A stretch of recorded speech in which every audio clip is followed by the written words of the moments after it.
A 14-year-old boy stands alone on a dead trail in the mountains, holding a medal caked in dried blood. He doesn't know what it means. He doesn't know the man who dropped it was running for his life through these woods 6 hours ago. He doesn't know that man has been officially dead for 15 years. But the biker who just pulled into the diner at the bottom of this hill, the one with the scar across his throat and the hollow eyes of a man still fighting a war nobody else remembers, he knows exactly what that medal is. And when he sees it, everything he buried is coming back. Every lie, every ghost, every brother he failed to save. This story will break you. If you stay until the very end, you'll understand why loyalty doesn't have an expiration date. Hit that like button, drop your city in the comments, and let's ride. The town of Ash Hollow sat at the bottom of a valley that the rest of the world had forgotten how to find. It used to be a railroad junction. 30 years ago, the last freight company pulled its routes, and the tracks rusted into the earth like old stitches in skin nobody bothered to heal. The shops along Main Street went dark one by one. The school consolidated with the district 40 miles south.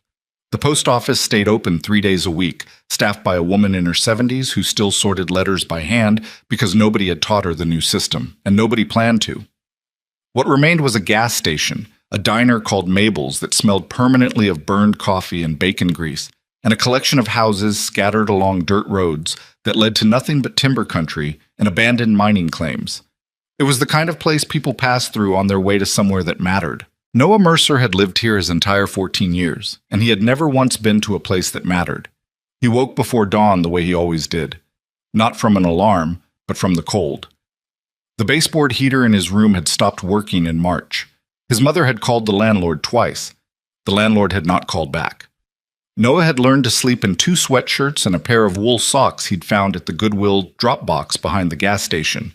And he'd learned not to complain about it because complaining made his mother's face do the thing where it went very still and her eyes focused on something far away, something he couldn't see and she wouldn't name. He dressed in the dark, pulled on his boots, took an apple from the kitchen counter and ate it on the porch while the sky turned the color of wet cement. His mother was asleep on the couch again, not in her bedroom. The bedroom door had been closed since his father left 18 months ago. And Noah understood without being told that whatever was behind that door was something she couldn't face yet. Maybe not ever. He didn't wake her.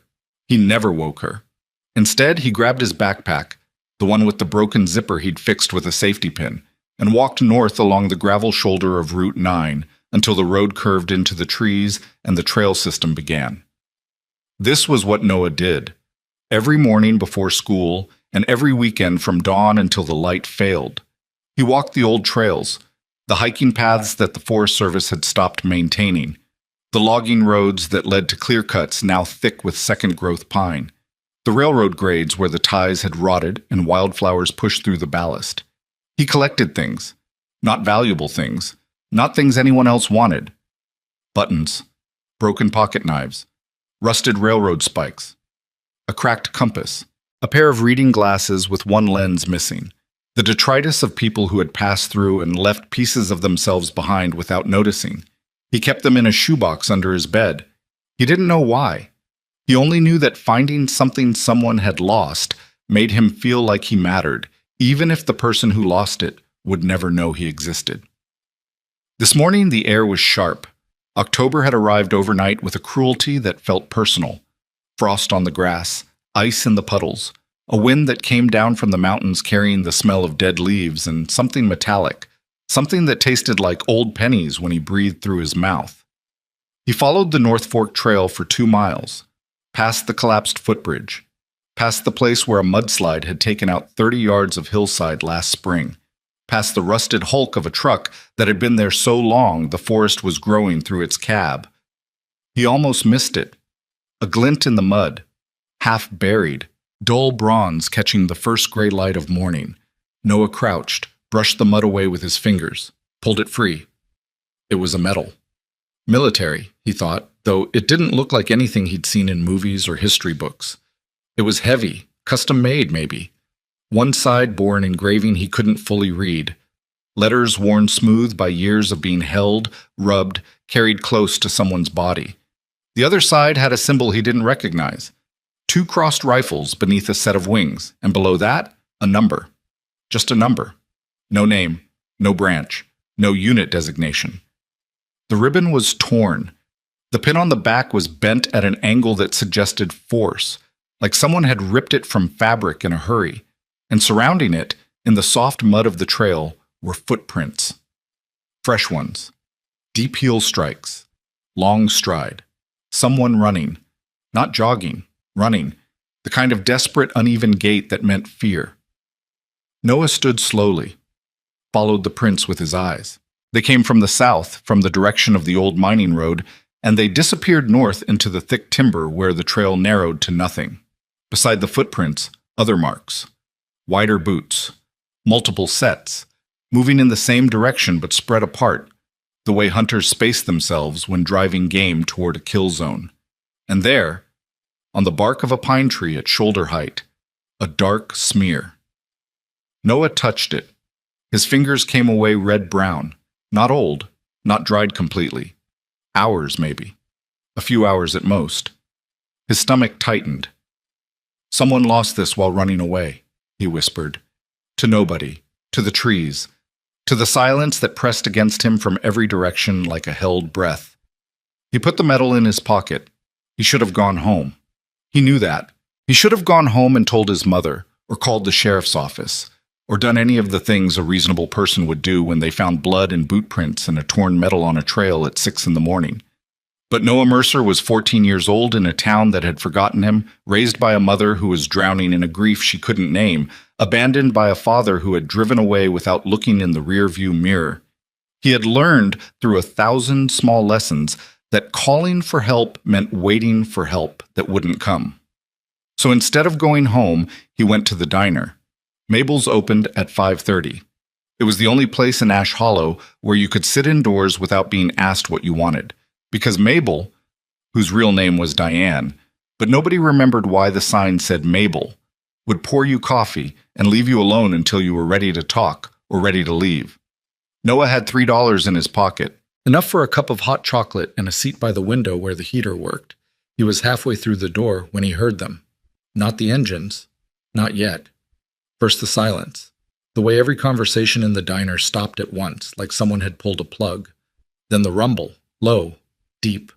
The kind of sound you felt in your chest before you heard it with your ears.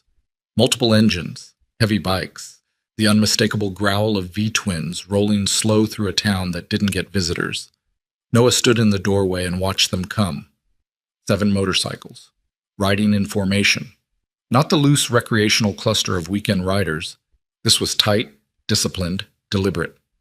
2 abreast with a single lead bike, the way a military convoy moves through hostile territory. They wore black, leather, denim beneath it.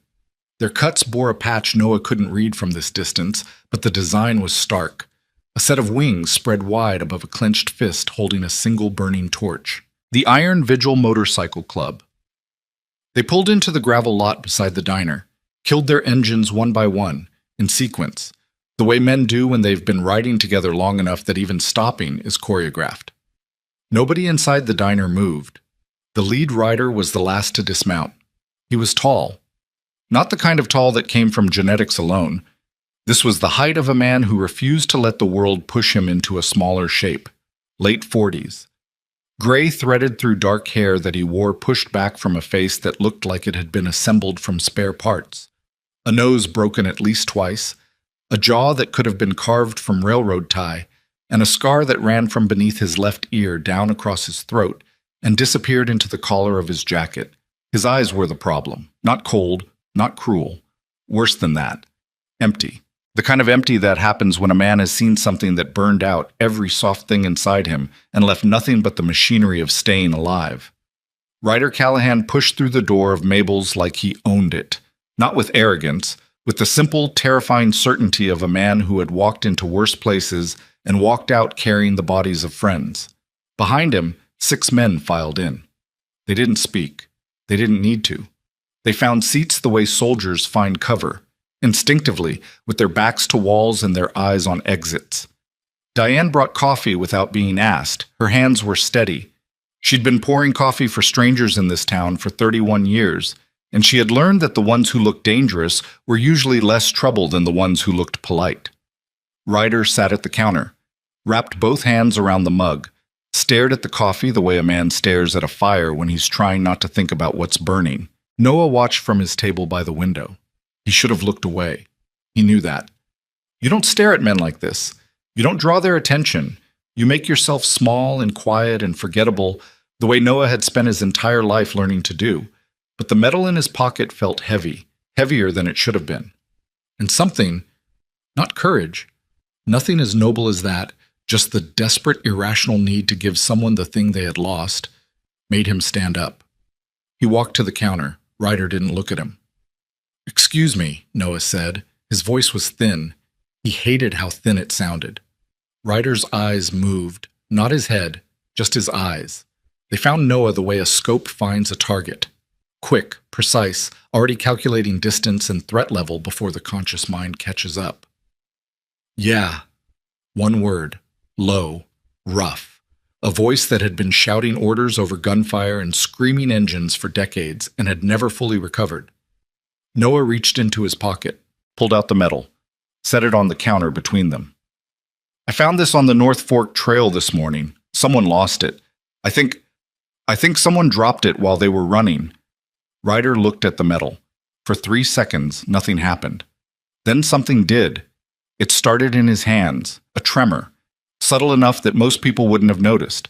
But Noah noticed, because Noah spent his life watching people, their hands, their faces, the way they held their bodies when they were trying not to feel something. And he saw the tremor move from Ryder's hands up through his arms and into his shoulders. And he saw the man's jaw lock so tight the muscles in his neck stood out like cables. Ryder picked up the metal, turned it over, read the number on the back. And Noah watched something happen to Ryder Callahan's face that he would never forget for the rest of his life. The emptiness cracked, not like ice breaking on a pond, like a dam failing, like something enormous and terrible and held back for years suddenly forcing its way through a wall that was never meant to hold it. "Where?" Ryder's voice had changed. It wasn't rough anymore. It was something else, something that sounded like a wound. "Where exactly did you find this?" "North Fork Trail, 2 miles past the collapsed bridge. There were footprints, and blood." Ryder stood up so fast the stool scraped back across the tile and hit the wall behind him. Every man in the diner wearing leather turned to look at him. Every one of them read his face. Every one of them went still.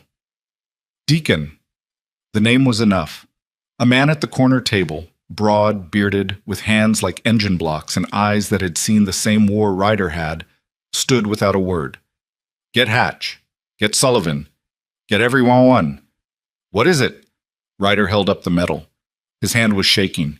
The man who had walked into this diner like nothing in the world could touch him was standing at the counter with tears running down a face made of scar tissue and silence, holding a piece of bronze between his fingers like it was the only proof that something he had mourned for 15 years was still alive.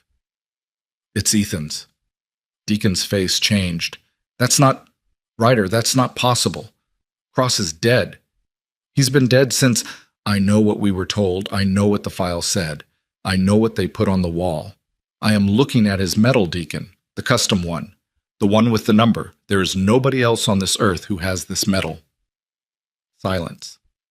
The kind that fills a room when every person in it understands that the world just shifted beneath their feet, and nothing that comes next will be the same as what came before. Deacon moved, didn't ask another question, walked out the door and started making calls before his boots hit the gravel. Ryder turned to Noah. The boy hadn't moved.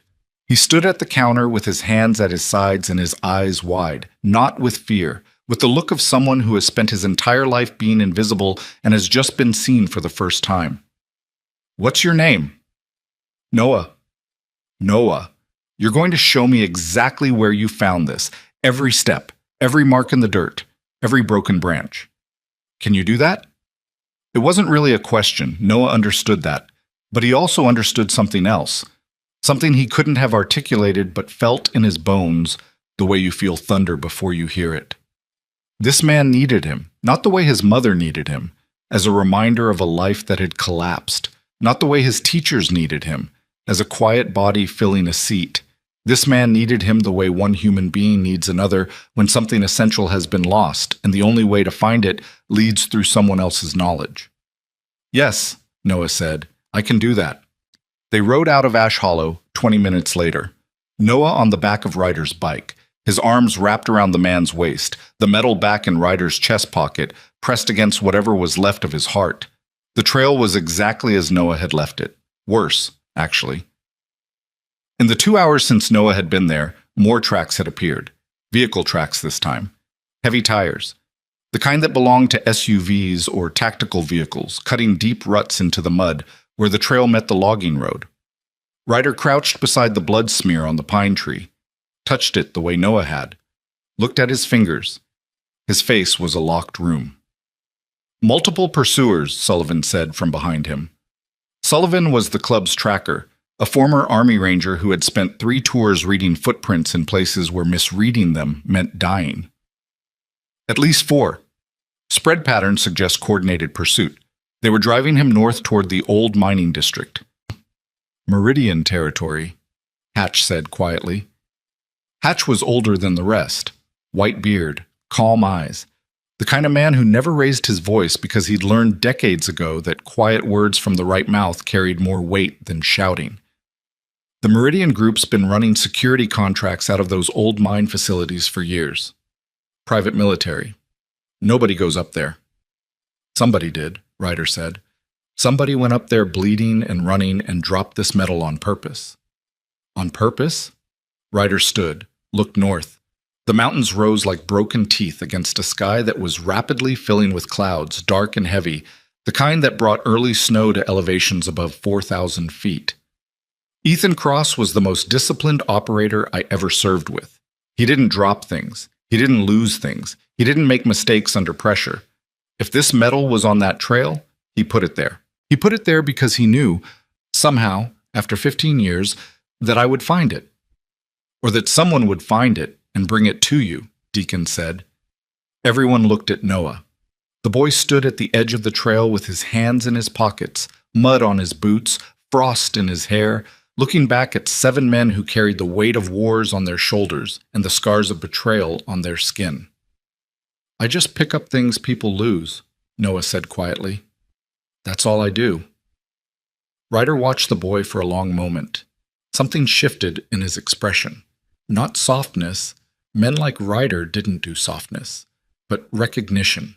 The recognition of someone who understood what it meant to move through the world, picking up pieces that other people had discarded and trying to make them matter. You did good, Noah. 3 words. But Noah felt them land somewhere inside his chest like stones dropping into still water, sending ripples outward into places that hadn't been touched in years. They left Noah at the trailhead with Hatch, who stayed behind with a burner phone and instructions to call if any vehicles came down the logging road. Noah wanted to go with them. He didn't say so. He didn't have to. Hatch saw it in his face. You've done your part, Hatch said. Now you wait. Waiting is harder than fighting. That's something nobody tells you when you're young. Is the man who lost the medal? Is he okay? Hatch looked north, toward the mountains where Ryder and the others had disappeared into the timber. I don't know, he said. I haven't known for 15 years. And there it was, the thing nobody had said out loud, the weight that hung over every man who wore the Iron Vigil patch this morning. Ethan Cross had been declared dead a decade and a half ago. His name was on a memorial wall. His file was closed. His family, if he had family, had been given a folded flag and a story that was almost certainly a lie. And now a 14-year-old boy with a broken backpack and $3 in his pocket had found proof that the lie was exactly that. A lie. Ryder pushed deeper into the mountains. The trail narrowed. The trees thickened. The sky disappeared behind a canopy of pine and fir that turned the forest floor into permanent twilight. The blood trail was intermittent but readable. Whoever was bleeding was moving fast and trying to hide it, wiping against trees, stepping in streams to wash the marks. But Sullivan read the signs the way a musician reads sheet music, without hesitation, without doubt. He's good, Sullivan said. Whoever he is, he's trained. This is evasion protocol, standard SERE techniques. He's been doing this a while. He's been doing this for 15 years, Ryder said. They followed the trail for 6 miles. The elevation gained 1,000 feet. The temperature dropped. The wind came harder, carrying flakes of early snow that melted against their skin and left cold trails like tears on their faces. At the 7-mile mark, the trail ended. Not faded, not lost. Ended, deliberately. The tracks walked straight into a creek, and on the other side there was nothing. No prints, no blood, no broken branches. As if the person being pursued had simply ceased to exist, Sullivan spent 20 minutes circling, found nothing. He went to ground, Sullivan said, somewhere within a half-mile radius. He's hiding, and he's good enough at it that we're not going to find him by looking. Ryder stood in the creek. The water was ankle-deep and cold enough to hurt. He looked up at the mountains above him. The abandoned mining infrastructure was visible now. Rusted conveyor frames, collapsed head frames, the dark mouths of tunnel entrances that hadn't been used in decades. Except one of them had been used recently. He could see it. A track in the scree, a rock recently displaced, a cable that shouldn't have been taut, but was, running from a dead power pole into the darkness of a mine adit that the map said had been sealed in 1987. He's in there, Ryder said. So is whatever he's running from, Deacon said. Ryder looked at Deacon, looked at Sullivan, looked at the men who had followed him into this forest without question, who had left their bikes and their breakfast and their ordinary morning because he had held up a dead man's medal and asked them to ride. I lost him once, Ryder said. I was 300 meters away when the compound went up. I heard the explosion. I felt the heat, and I spent 6 hours digging through rubble with my bare hands looking for a body that wasn't there. They told me he was dead. They told me the remains were unrecoverable. They told me to accept it. I accepted it because I didn't have a choice. He held up the medal. Now I have a choice. Deacon pulled his weapon, checked the magazine, looked at Ryder with the expression of a man who had made this decision a long time ago and was only waiting for the word. Then let's go get your brother. They moved toward the mine entrance. The snow was falling harder now. The wind carried sounds from deeper in the mountains, engine noise maybe, or the groan of old metal under stress, or something else entirely, something that might have been a voice calling from a very long distance, or might have been nothing at all. Behind them, back at the trailhead, Noah sat on a fallen log with Hatch and watched the snow begin to cover the footprints. Hatch? Yeah. What happens if they don't find him? The old man was quiet for a long time. The snow fell, the forest creaked. Somewhere a bird called once and went silent. Then Ryder walks back down this mountain carrying the same ghost he's been carrying for 15 years, only heavier, because now he knows the ghost was real. Noah pulled his jacket tighter. The metal was gone from his pocket, but the weight of it was still there, pressed into his memory like a handprint in wet concrete.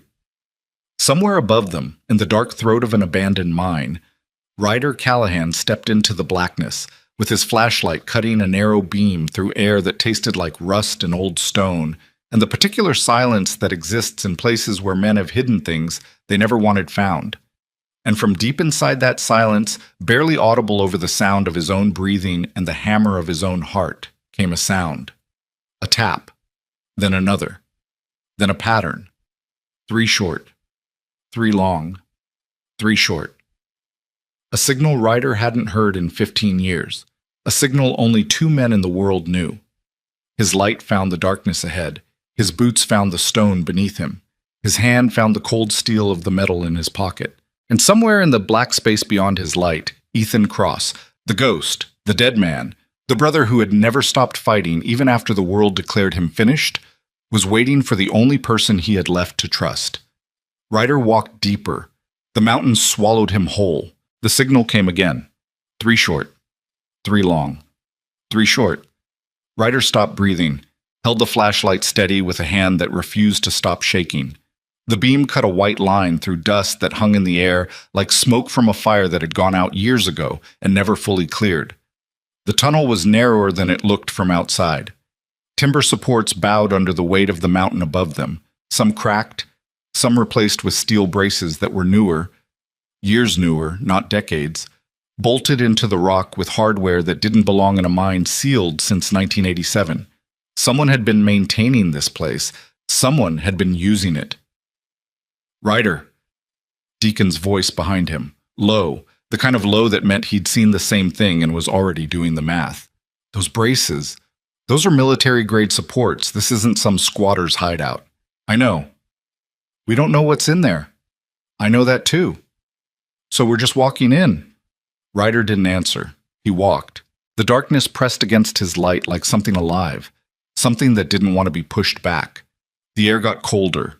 The tunnel curved left, then dropped at an angle that put strain on his knees, and the sound of dripping water echoed from somewhere ahead.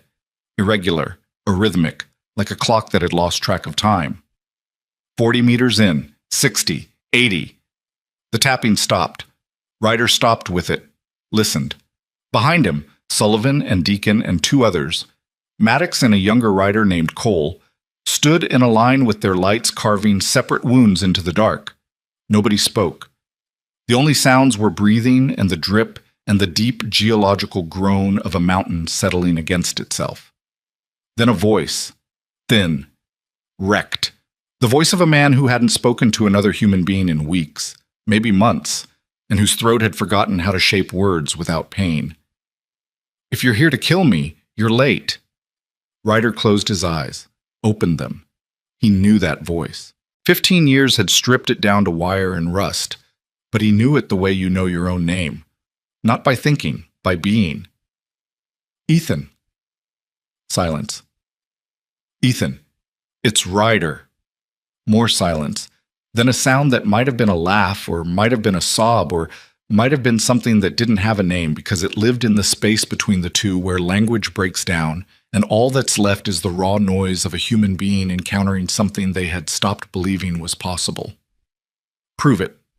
Ryder reached into his pocket, pulled out the metal, held it in the beam of his flashlight so the bronze caught the light, and threw it against the tunnel walls. Firebase Kestrel, Ryder said. March 9th. You gave me this metal the night before the compound hit and told me to hold it because your vest pocket had a hole in it. I told you to sew the pocket. You told me to mind my own business. Then you said, I said, if I don't come back, melt it down and make a bullet. At least then I'll be useful. Ryder's jaw locked. The tears were back. He didn't fight them. There was no point. A shape moved in the darkness beyond his light, slowly, painfully. The sound of a body dragging itself against stone, of fabric scraping rock, of breathing that came in short, shallow pulls like each one cost something that couldn't be repaid.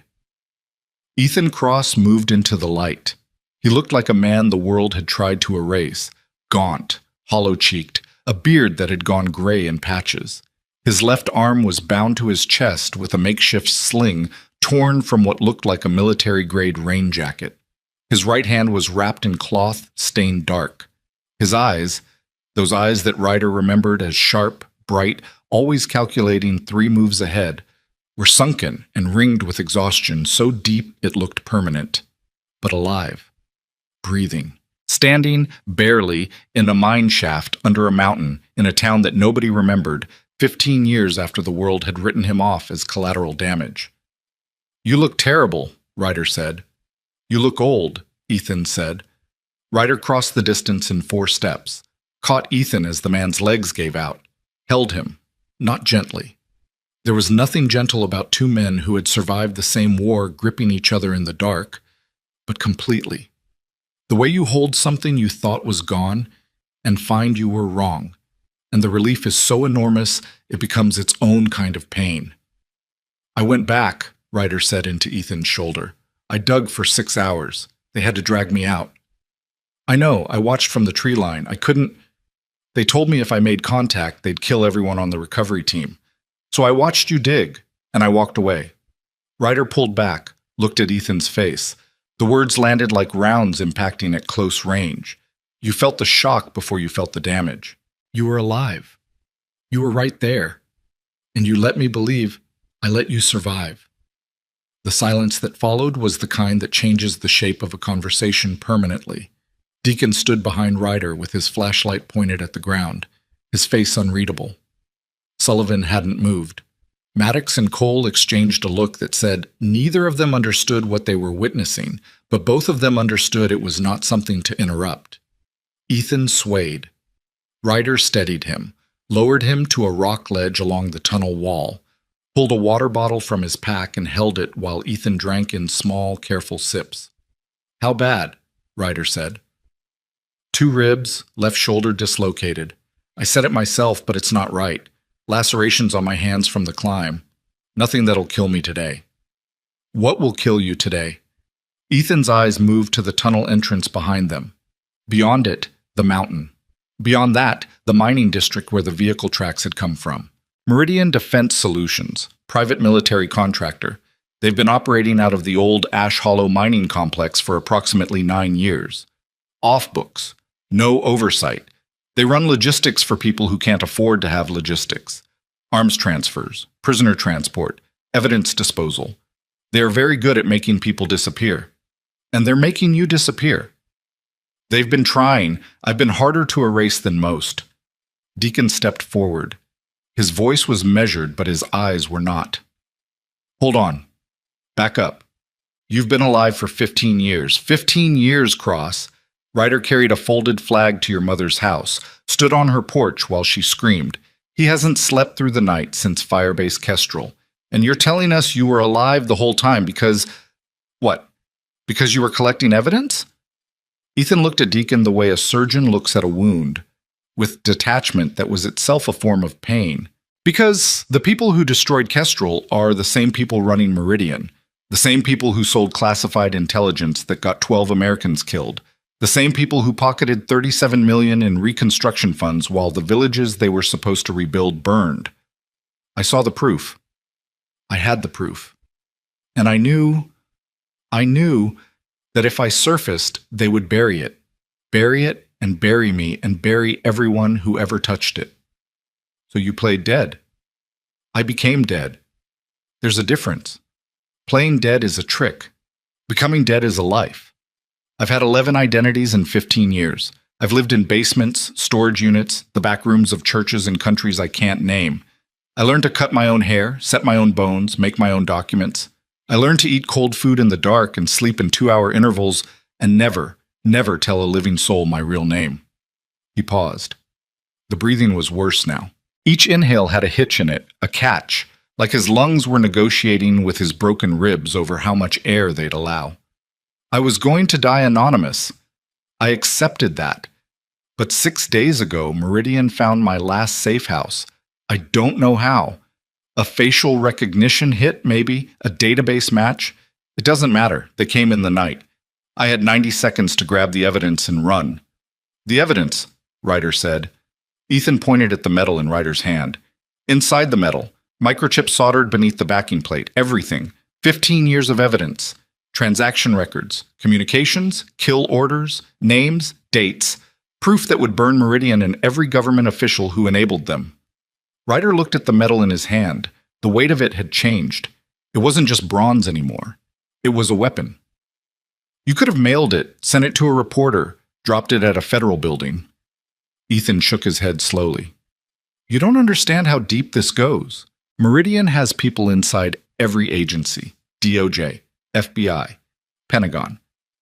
Every channel I could use to transmit this evidence has someone on the other end who would destroy it before it reached the right desk.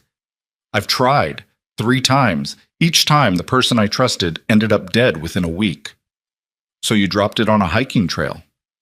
"I dropped it where I knew it would be found by someone who wasn't connected to any of this. A civilian, a random person. And I dropped it in Ash Hollow because..." He stopped, looked at Ryder. The expression on his face was something Noah would have recognized. The look of a man laying down the last card in his hand and praying it was enough. "Because I knew you'd be riding through." Ryder went still. "How?" "Because I've been tracking you, from a distance, for years. I know your routes. I know the Iron Vigil rides Highway 9 every October for the Veterans Memorial Run to Colton. I know you stop in Ash Hollow for breakfast at the diner. I've watched you pass through this town 4 times. I never made contact. I couldn't risk it. But this time I was out of options, so I ran north, knowing the metal would end up in the hands of someone in Ash Hollow, knowing you'd be passing through within 48 hours. It was the last play I had. You gambled my life on a trail and a timetable. I gambled my death on the only man I still trust. Ryder stood up, walked 3 steps into the dark, stood there with his back to everyone. His flashlight pointed at the ground, making a circle of light around his boots that looked like a spotlight on a stage where no one wanted to perform. Deacon moved beside him, spoke low enough that the others couldn't hear. Ryder, this is wrong. I know. I don't mean the situation. I mean him. 15 years. He watched you dig through rubble. He watched his mother grieve. He let you carry that weight for 15 years. And now he shows up broken and bleeding and hands you a medal full of evidence and expects you to, what, fix it? Fight for him? After what he did? He didn't do it to hurt me. The damage is the same whether he meant it or not. Ryder turned, looked at Deacon. In the flashlight glow, their faces were half shadow, half light, like men standing on the border between 2 versions of reality and trying to decide which one to step into. What would you have done, Ryder said, if you had proof that the people who killed your brothers were still operating, still profiting, still free, and the only way to stop them was to become a ghost? What would you have done? Deacon didn't answer. He didn't need to. They both knew. Sullivan appeared from deeper in the tunnel. He'd been scouting ahead while the others talked. His face was tight. We've got a problem. What kind? The kind that's parked a quarter-mile north of here with 3 vehicles and heat signatures on portable scanners. They know this mine system. They've been searching the entrances methodically. They're 2 shafts over and working this direction. Ethan's eyes closed, opened. The resignation in them was the resignation of a man who had been running for a very long time and had finally run out of distance. They'll have the southern exit covered by now. Standard containment. Push from one end, seal the other. I've seen them do it before. How many? Ryder asked Sullivan. At least 8, maybe 12. Armed, professional. These aren't local security guards playing soldier, Ryder. These are operators. Former military? Current, probably. Meridian recruits from special operations, Tier 1 washouts, guys who couldn't hack the discipline but kept the skills. They're dangerous and they don't care about collateral. Ryder looked at his people. Deacon, Sullivan, Maddox, Cole, 4 men, 4 weapons between them, sidearms, nothing more. No tactical gear. No communications equipment beyond cell phones that had lost signal 3 miles back. They'd ridden out here for breakfast and found a war. We need to move Ethan, now, back down the south shaft, out the way we came in, down the mountain to what? Deacon cut in. To the bikes? We put a half-dead man on the back of a motorcycle and ride down a logging road in the snow. And then what? Call the cops? The same cops who've never once set foot in the Meridian compound despite it being an active military installation in their jurisdiction? You think that's an accident? Then what do you suggest? I suggest we think about what we're actually doing here. We rode in to find a dead man. We found him alive. Good. Now we need to get out, get somewhere with signal, and make calls. Real calls. Federal, not local. Ethan just told you the federal agencies are compromised. And Ethan just told you he's been a ghost for 15 years. No offense, Cross, but a man who's been living under false identities since I was getting my first gray hairs doesn't get to be the only source of intelligence here. How do we know any of this is real? How do we know that Chip has what he says it has? How do we know Meridian is what he says it is? We're standing in a mine shaft in the dark, taking the word of a man who faked his own death and let his best friend suffer for it. The words hung in the air like the dust, suspended, visible, impossible to ignore. Ethan didn't flinch.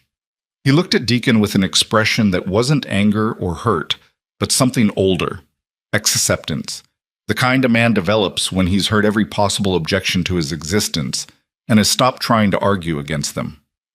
You're right to doubt me, Ethan said. I would. Then give me something, Deacon said. Something I can verify. Something that proves this isn't what? A trap? A hallucination? A dead man's fantasy? Yeah, any of those. Ethan reached into the pocket of his jacket with his good hand, pulled out a phone. Not a smartphone. An old model, the kind you buy at a gas station for $20 and load with minutes. He tapped the screen 3 times and held it out. Meridian's internal communications. Encrypted, but I broke the cipher 18 months ago. Scroll down. You'll find an order dated 6 days ago. It uses a code phrase, glass canopy. That's their designation for an elimination operation. The target identifier matches the number on the back of my medal. Deacon took the phone. Read. His face changed, not all at once. In stages, like a man walking through rooms in a house he doesn't want to be in, each door revealing something worse than the last. This is real, he said. It's been real for 15 years. This order references. There are names here I recognize, government names, people who testified at the Kestrel inquiry, people who told us the compound failure was an equipment malfunction. It wasn't an equipment malfunction. I know that now. You should have known it then. The temperature in the tunnel dropped 10 degrees. Not physically, emotionally. Something cracked between the men in that narrow space, something that had been holding them together in the shape of a shared purpose.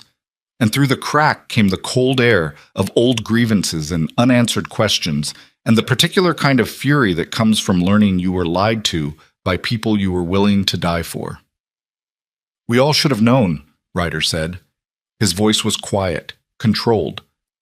The voice of a man who was holding rage at arm's length with both hands and watching it snarl. We should have pushed harder, asked more questions, refused to accept the official story. But we didn't. Because we were tired, because we were grieving, because it was easier to bury a friend than to fight the machine that killed him.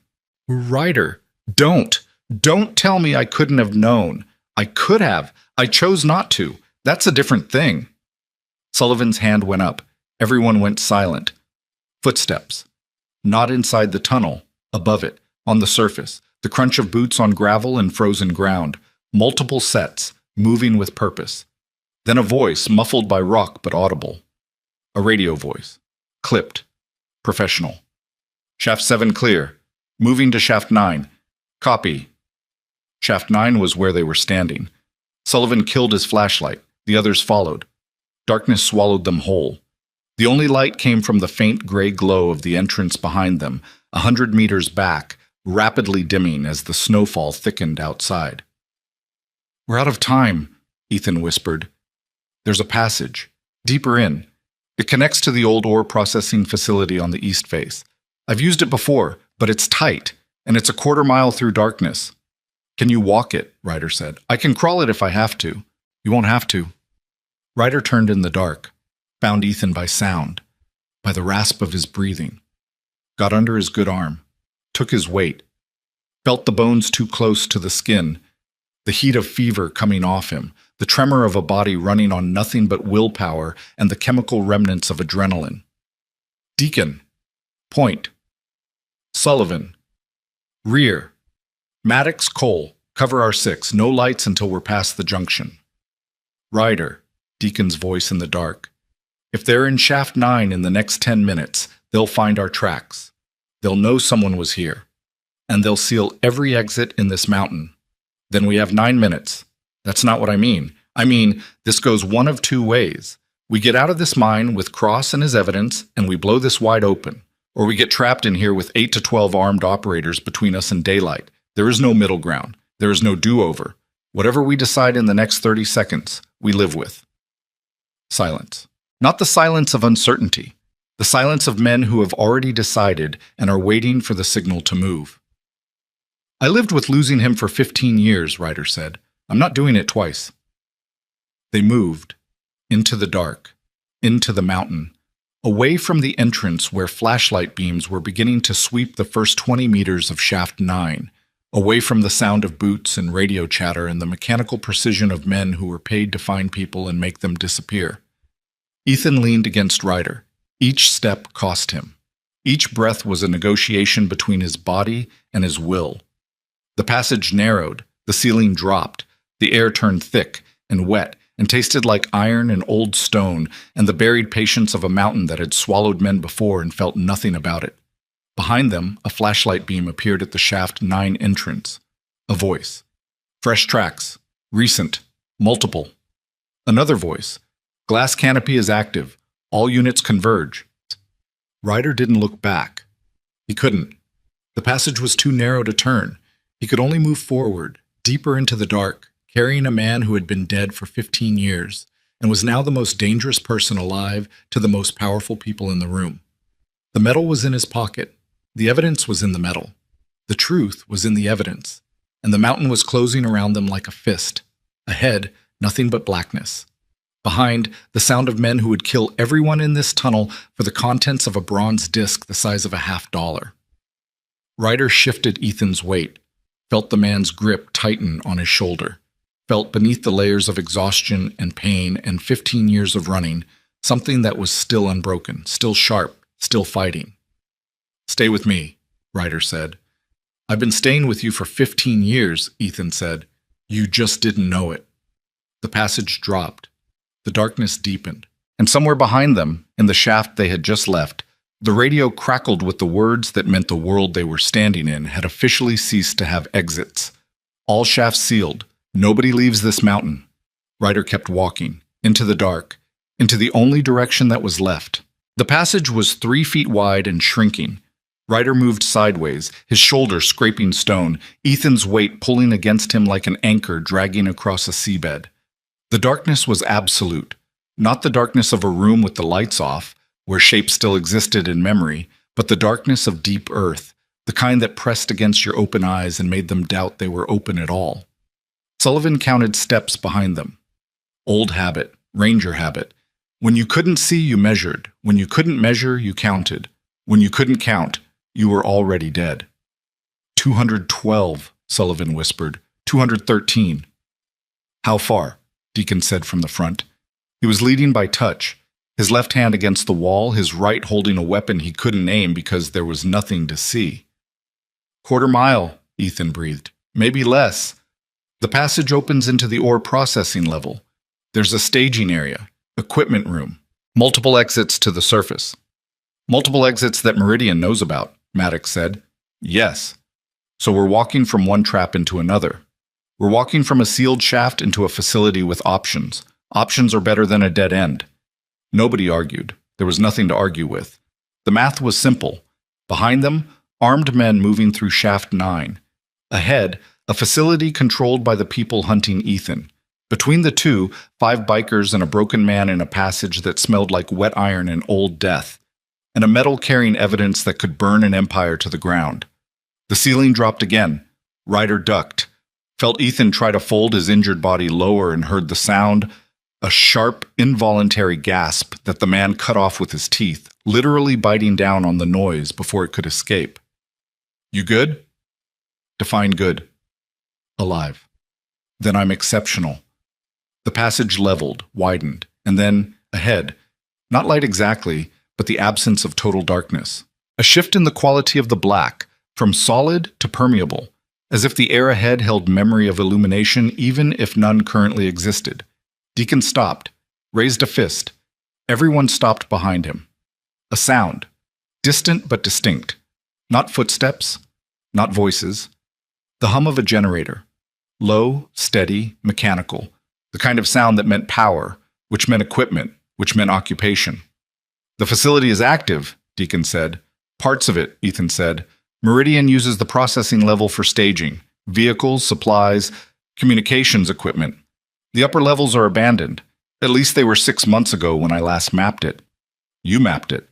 I mapped everything within 30 miles of Ash Hollow. Every tunnel, every access road, every line of sight. I've been preparing for this for 3 years. Preparing for what exactly? Deacon said. For getting caught? For getting found. There's a difference. The passage opened into a chamber, not large, maybe 20 feet across, with a low ceiling supported by steel beams and a floor of compacted earth.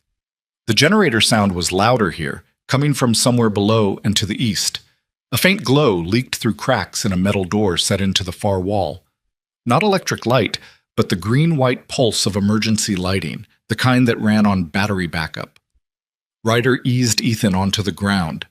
The man leaned against the wall and closed his eyes, and in the faint green glow that seeped through the door cracks, Ryder saw the full extent of what 15 years of running had done.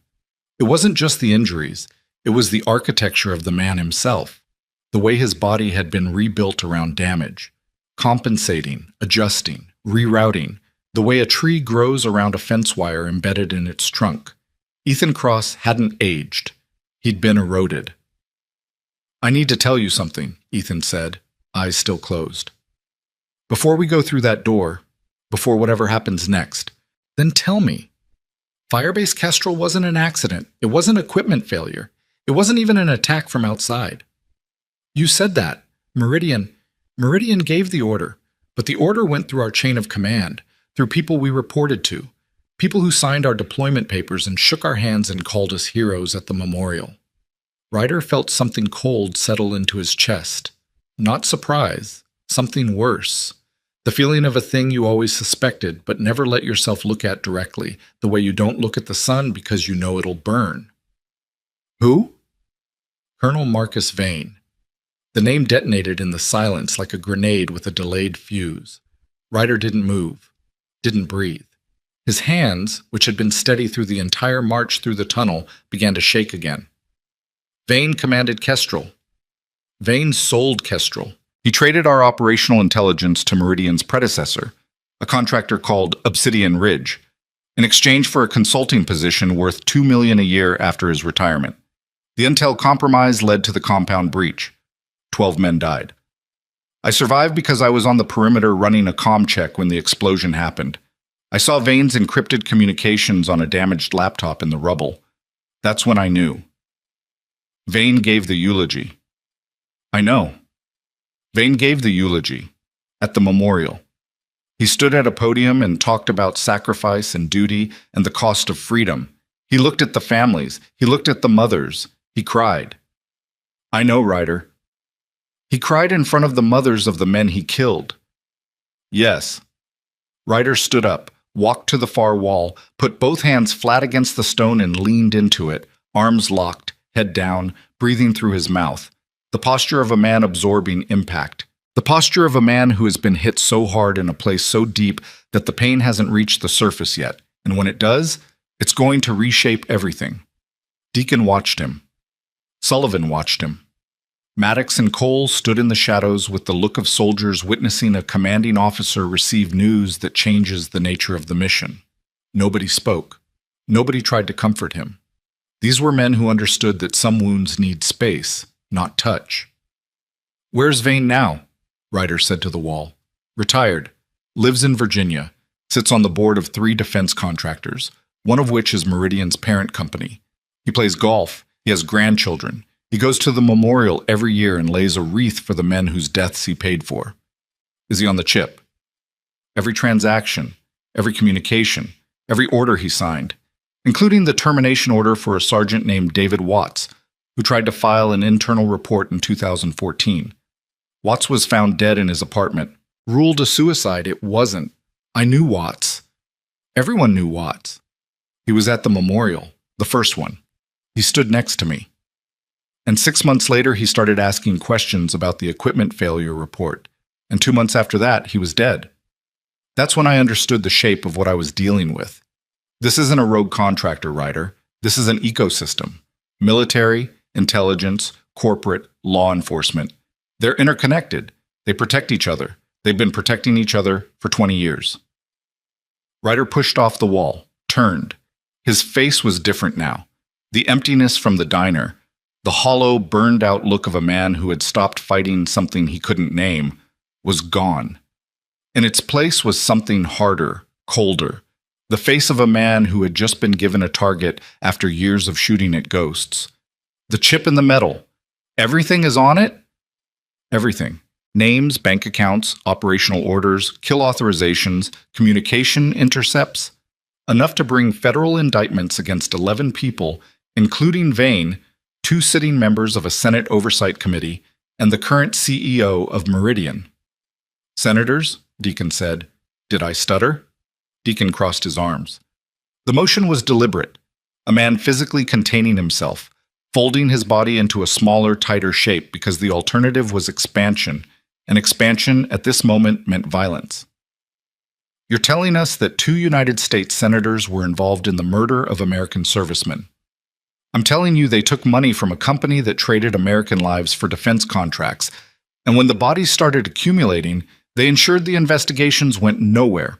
Whether that makes them murderers or accessories is a question for a courtroom I may never see the inside of.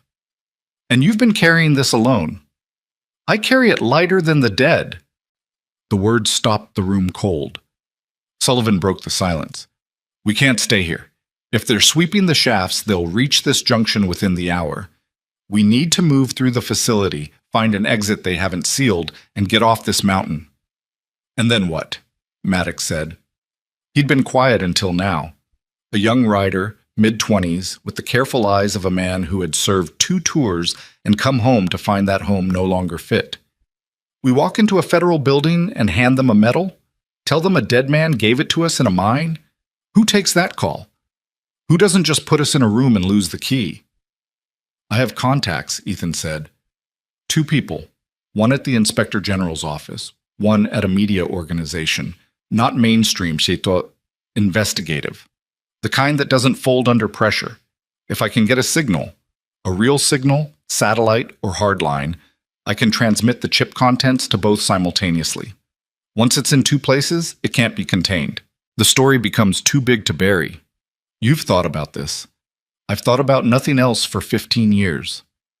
Ryder looked at the door. The green light pulsed behind it like a heartbeat. What's on the other side? The ore processing level. Main floor is approximately 200 meters long, 60 wide. Heavy industrial equipment, conveyors, crushers, sorting tables. Most of it's been cleared out. Meridian uses the floor space for vehicle staging. Last time I was in there, they had 4 to 6 SUVs and a mobile communications unit. A comms unit. Yes. With satellite uplink capability. Yes. So the transmitter we need is inside the facility controlled by the people trying to kill you. That's what I said. Ryder almost laughed. The sound that came out wasn't humor. It was the noise a man makes when absurdity reaches a pitch so high it bypasses comedy and becomes something else. Something dangerous. Something that tastes like the last breath before a decision that can't be undone. Deacon? Yeah. You still think this might not be real? Deacon looked at the phone he was still holding. The burner with Meridian's encrypted communications on its cracked screen. Looked at Ethan. Looked at the door. I think it's real, Deacon said slowly. And I think that's worse. Because if this is real, then the men on the other side of that door aren't just hired guns chasing a fugitive. They're the cleanup crew for a conspiracy that's been running longer than some of us have been writing. And cleanup crews don't leave witnesses. They never have, Ethan said. Watts, a journalist named Catherine Aldridge in 2016, a Pentagon auditor named Raymond Cho in 2019, a retired master sergeant named Billy Kane who I tried to contact in 2021. All dead, all ruled natural causes or suicide, all people who touched this case and were erased. The names fell like stones into still water, each one creating ripples, each one expanding outward into a larger pattern that none of them could see the edges of. Ryder reached down, gripped Ethan's good arm, pulled him to his feet. The man swayed, steadied, set his jaw in the way Ryder remembered, the way Ethan always looked before a mission, not brave but resolved, which was harder and cost more. Can you move? I moved 6 miles through a forest with 2 broken ribs and a dislocated shoulder while being chased by men with night vision. I can walk through a door. When we get in there, where's the comms unit?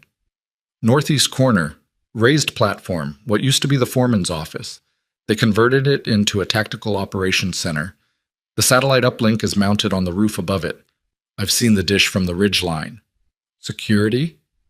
2 to 4 men inside the facility at any given time, rotational. But if the sweep team has been recalled from the shafts, that number could be higher.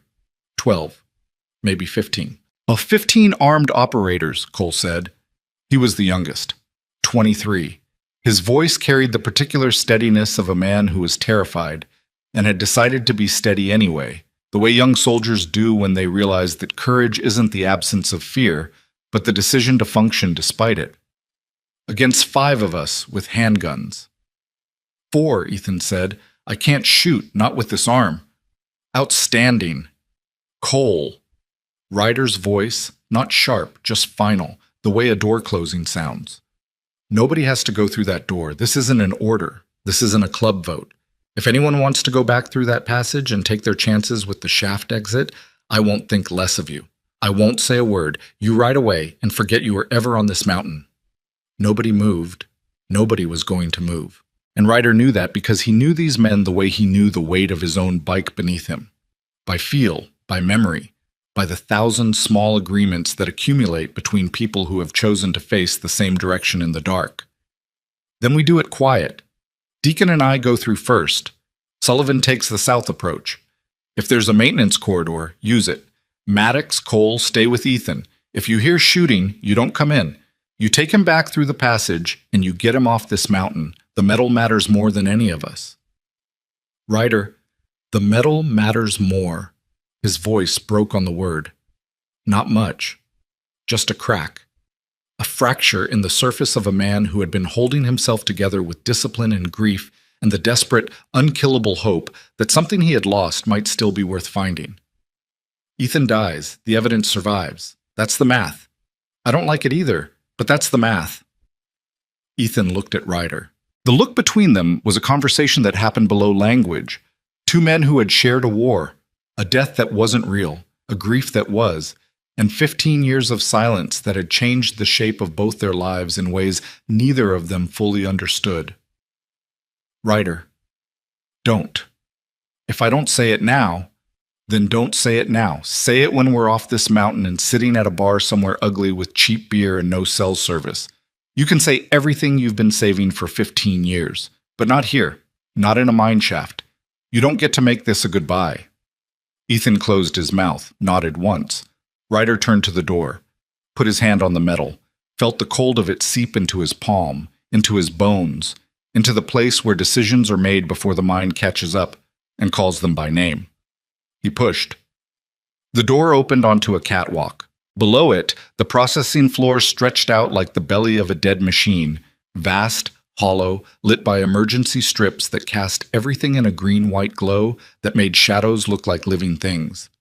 The air was different here, warmer, carrying the smell of diesel and hot metal and the indefinable chemical scent of electronics running in an enclosed space. Ryder scanned. Left, conveyor frameworks stripped of their belts, standing like the skeletons of enormous animals. Center, open floor, concrete, oil-stained, with tire marks showing the paths of heavy vehicles. Right. The foreman's office, elevated on a steel platform, its windows covered with blackout material but light bleeding through the seams. 3 vehicles on the floor. Black SUVs. Government style. No plates. 2 men visible. One by the vehicles, checking equipment. One at the base of the foreman's office stairs, standing with the posture of a sentry, feet apart, hands clasped in front, head moving in slow, regular sweeps. Radio chatter from the office above. Muffled. Multiple voices. Deacon leaned close to Ryder's ear. 2 visible. At least 3 in the office. That's 5 minimum. We've got no suppression, no cover on the catwalk, and 30 feet of open ground between the door and anything we can hide behind. I see it. Ryder, this isn't a plan. This is a prayer. Then it's a prayer. They moved along the catwalk. Low. Slow. The metal grating was old and it flexed under their weight, but the generator hum covered the noise to barely enough, the margin between detection and concealment measured in decibels that could have gone either way. They reached the stairs at the end of the catwalk. Descended. Ryder first.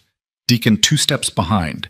Their boots finding the treads by feel, because looking down meant looking away from the floor, and looking away from the floor meant dying. The first conveyor framework was 12 feet from the base of the stairs. They covered the distance in a crouch, sliding behind rusted steel, pressing themselves into shadows that smelled like old grease and iron oxide. From this position, Ryder could see the sentry more clearly. Former military. Obviously. The way he stood, the way his eyes moved, the economy of motion that came from training so deeply embedded it had become autonomic.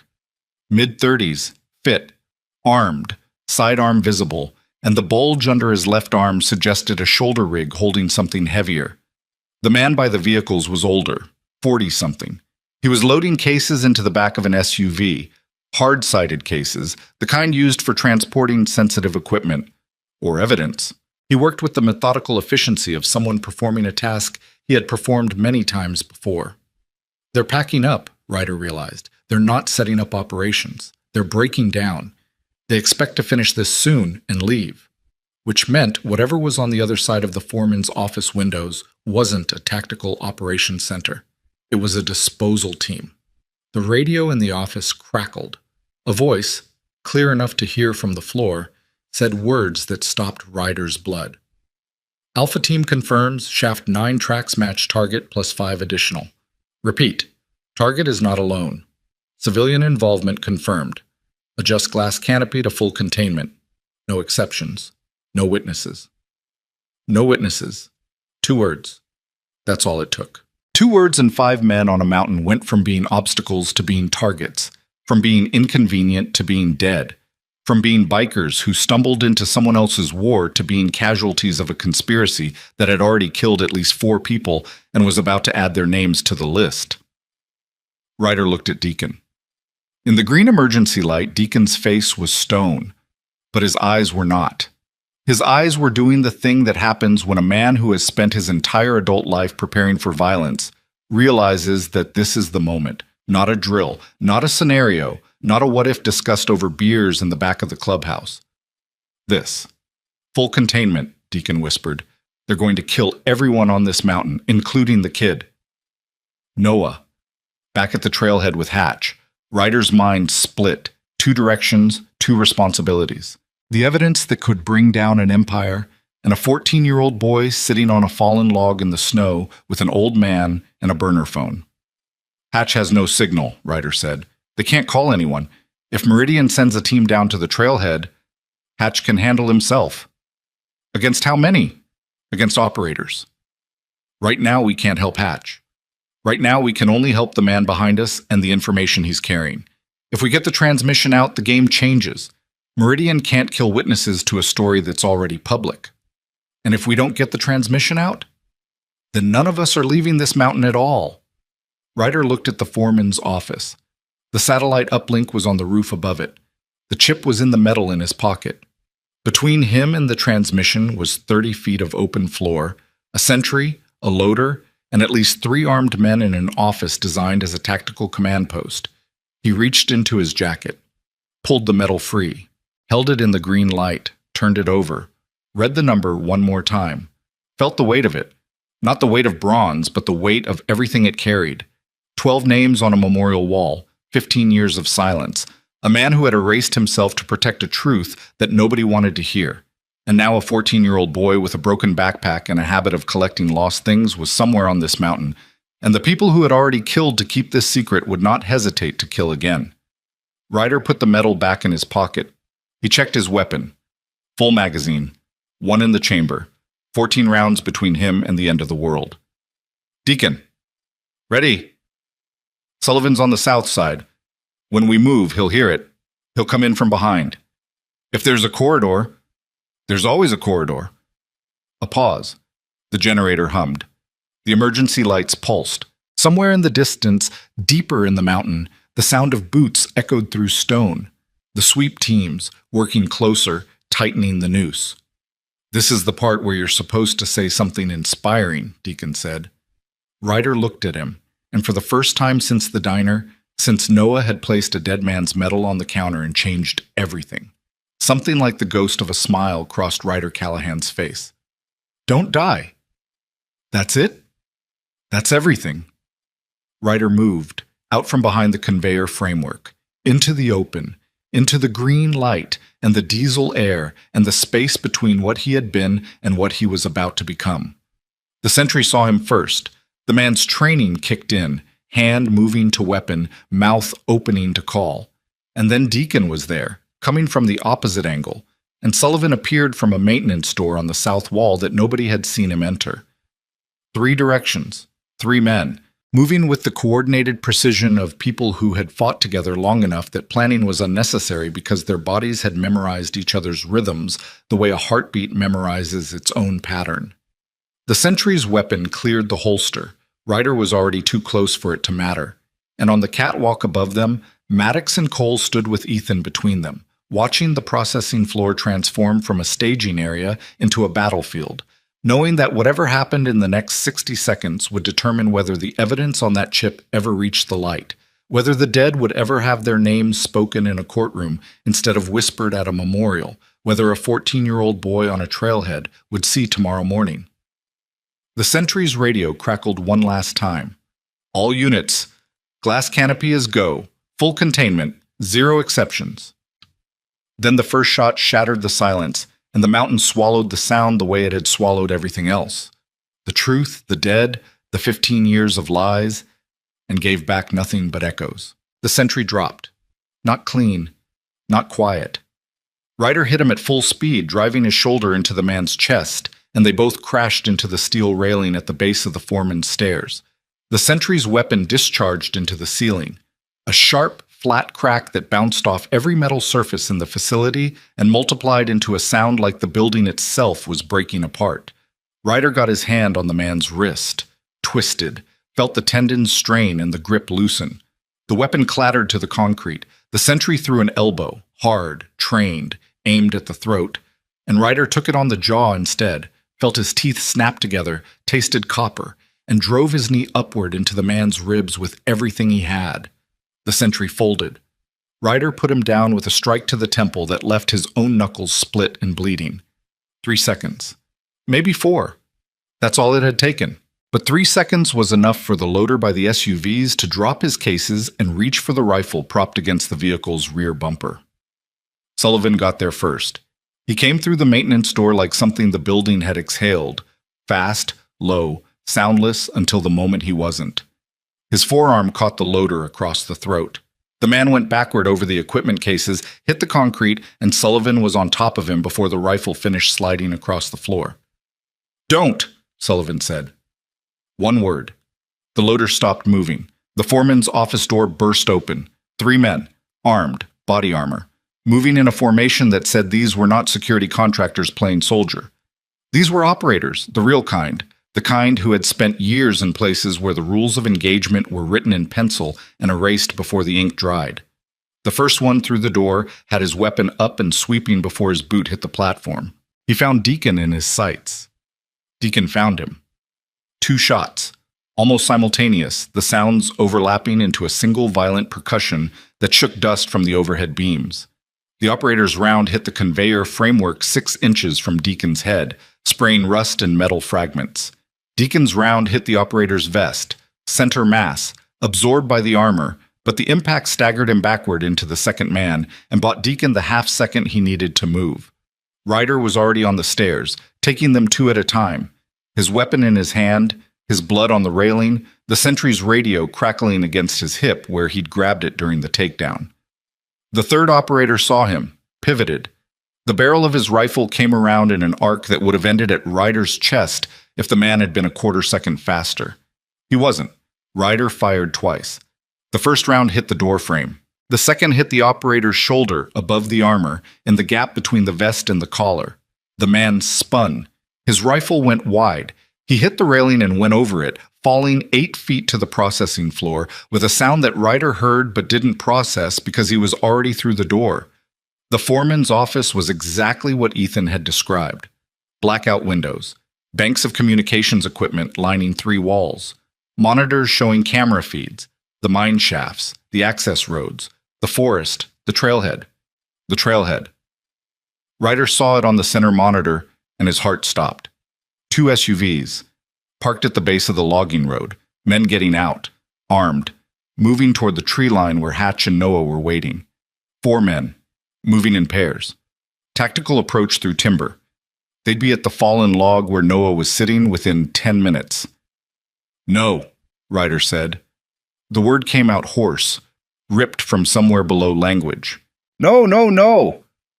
He grabbed the sentry's radio, keyed it, listened. The frequency was encrypted, but the radio was already synced. the Sentry's own unit, already paired to Meridian's network. All units, glass canopy, trailhead team report. A voice came back. Calm, professional. The voice of a man executing a task he considered routine. Trailhead team in position. 2 civilians confirmed at the primary location. Approaching now. Abort, Ryder said. He didn't think about it, didn't calculate. The word came out with the force of a man watching a truck roll toward a child and having nothing but his voice between them. Trailhead team, abort approach. Repeat, abort. Silence on the radio. Then, identify. Command element, abort approach at trailhead. Civilian targets are not part of glass canopy. A longer silence. Ryder could hear his own blood in his ears. Could hear Deacon on the processing floor below, shouting something he couldn't make out. Could hear the generator humming its stupid, constant note, indifferent to everything happening around it. Command element, authenticate with daily code. Over. Ryder didn't have the daily code. Of course he didn't. He was holding a dead sentry's radio in an office he'd taken by force, trying to stop an execution he couldn't reach, and the voice on the other end was asking for a password. They're not buying it, Sullivan said from behind him. He'd come up the stairs during the firefight, the loader zip-tied to a pipe on the processing floor below. And now they know someone's in the office. Ryder looked at the monitors. The trailhead team was still moving. Closer now.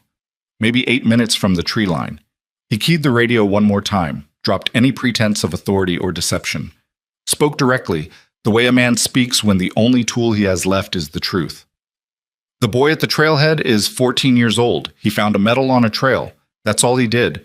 He's not part of this. You do what you want with me. But that kid walks away. The radio was silent for 5 seconds. 10. Then, all targets are designated. No exceptions. Glass canopy protocol. Trailhead team. Proceed. Ryder threw the radio across the room. It hit the wall and shattered into plastic fragments that scattered across the floor like teeth. Ryder. Sullivan, at the communications bank. His hands were already moving across the equipment, pulling cables, checking connections. The uplink. It's here. Satellite antenna is active.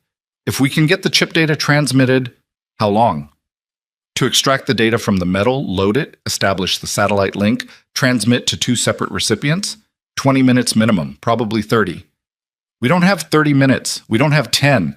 They just broadcast our location to every unit on this mountain, and they're sending a team to kill a kid.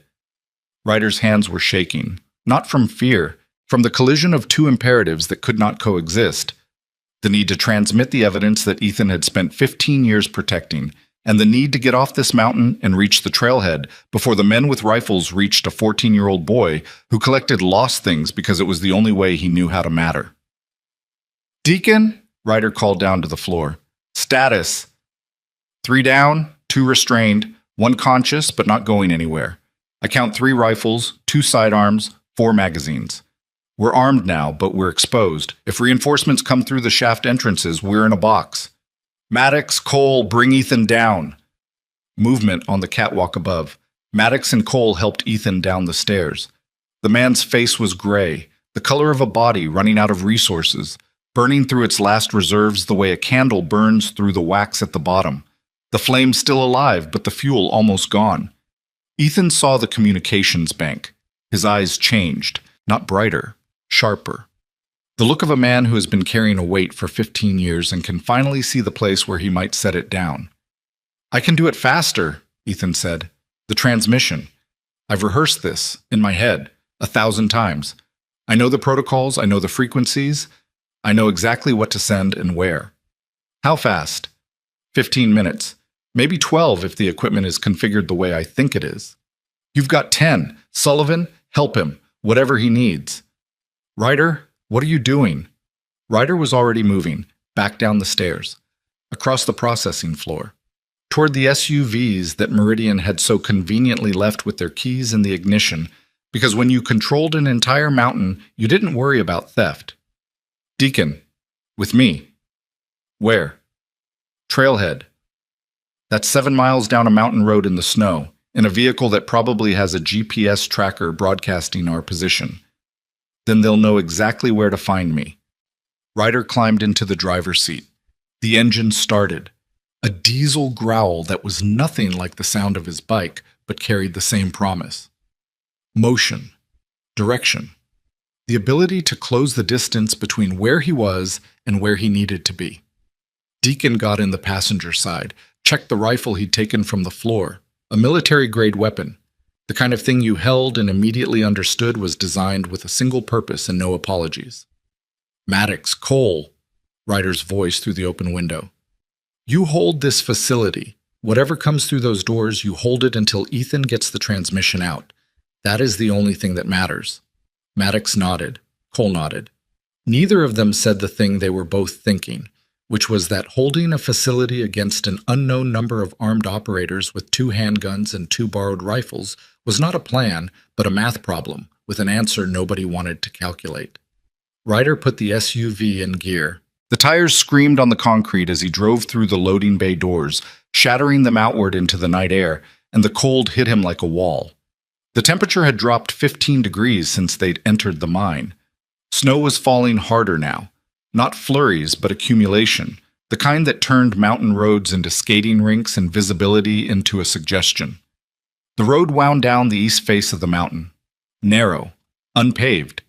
The SUV's headlights cut through the snow and illuminated a world that was rapidly losing its features, trees becoming shapes, rocks becoming shadows, the road itself becoming a guess between the tree line on one side and a drop-off on the other. 7 miles, Deacon said. He was calm. Not performing calm, actually calm, the way certain men become calm when the situation passes the threshold of what can be managed and enters the territory of what can only be survived. 8 minutes if you drive like you're trying to die. I'm trying not to let someone else die. The kid doesn't know what he walked into, Ryder. That's exactly why. The SUV hit a rut, bounced. The back end slid on the snow and Ryder corrected, fighting the wheel, feeling the tires find grip and lose it, and find it again. The windshield wipers beat a rhythm against the glass, back and forth, clearing snow that was replaced before the blades completed their arc. Ryder. What? If we get to the trailhead and they're already there, if the kid is already... Don't. I need to know what we're doing. Are we recovering a body, or are we engaging an armed team in a forest in the dark? We're doing whatever we find when we get there. The road curved, dropped. A switchback that put the SUV's headlights pointing straight out into empty space for one vertiginous second before the turn brought them back to solid ground. Ryder's knuckles were white on the steering wheel. His jaw was locked. His eyes burned from the snow glare and the sweat running into them, and the simple savage effort of seeing a road that was trying to disappear. 5 miles. 4. The radio in the SUV, mounted to the dash, Meridian's own communication system, crackled. Trailhead team, contact with civilians, male, elderly, armed, engaging. Hatch. Hatch had a weapon. Hatch was fighting. Second civilian, not at location. Repeat, second civilian, the juvenile, is not at the primary position, searching. Noah had run. Ryder felt something crack open inside his chest. Not relief, because relief was premature and dangerous, but something like it. Something that tasted like the first breath after being held underwater. Noah had run. The boy who collected lost things, who moved through the world like a ghost. Because being invisible was the only survival skill his life had taught him, had heard trouble coming, and had done the one thing his instincts told him to do. He'd disappeared. He's in the forest, Ryder said. He knows those trails. He knows every path within 10 miles of Ash Hollow. So do the men looking for him. Not like he does. Not like a kid who's walked them every morning for years. 3 miles. The road straightened, the grade lessened. The trees began to thin, transitioning from dense timber to the mixed second growth that surrounded the lower elevations. The radio again. Hatch's fight was audible in the background. Shouting, the snap of gunfire, the crash of something heavy. Elderly male is down. Repeat, elderly male is down. Non-lethal. Restrained, searching for juvenile target. Down. Restrained. Not dead. 2 miles. Ryder pushed the accelerator to the floor. The SUV lurched forward, the engine screaming, the tires throwing rooster tails of snow and mud behind them. The vehicle hit a washout in the road and went airborne for a fraction of a second, a weightless, sickening moment where physics took over and human control became a spectator, before slamming back down with a force that cracked something in the suspension and sent a shudder through the entire chassis. "Hold together," Ryder said. To the SUV, to himself. To whatever fragile, impossible chain of events had brought him from a diner counter to a mountain road at night, driving toward a boy he'd met 4 hours ago who had somehow become the most important person on this mountain. 1 mile. The trailhead appeared in the headlights, the parking area, the fallen log where Noah had sat, Hatch's bike, tipped over in the snow. One of Meridian's SUVs, doors open, dome light glowing. 2 men visible, one standing over Hatch, who was face down on the ground with his hands zip-tied behind his back. One at the tree line, flashlight sweeping the forest, searching. Ryder didn't slow down. He drove the SUV straight into the parking area at 40 miles an hour and hit the brakes at the last possible second, the vehicle sliding sideways on the snow and gravel, the headlights sweeping across the scene like searchlights at a prison break. The man standing over Hatch turned, brought his weapon up. Deacon was out of the passenger door before the SUV finished sliding, rifle up, sighted. "Drop it." The man didn't drop it. Deacon fired once. The round hit the ground at the man's feet, throwing gravel. A warning. The kind of warning you give exactly once. Next one doesn't miss. The man's eyes moved, calculated, assessed. He saw the rifle. He saw Deacon's stance. The stance of a man who had made this calculation before and already knew the answer. He dropped his weapon. The second man, the one at the tree line, turned at the sound. His flashlight found Ryder. His hand found his sidearm. Ryder walked toward him. Not running. Walking. The way you walk when you've passed the point where speed matters and entered the territory where presence is the only weapon you have. "Your comms are down," Ryder said. A lie. He didn't know if their comms were down, but the man didn't know that he didn't know. "Your facility is taken, your sweep teams are cut off, and the evidence you're trying to bury is being transmitted to federal investigators right now." The man's hand stayed on his weapon. His face was professional. Blank.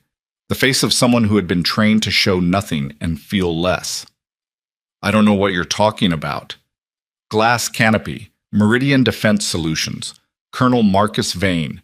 15 years of kill orders and stolen money and dead whistleblowers. You know exactly what I'm talking about. Something moved behind the man's eyes.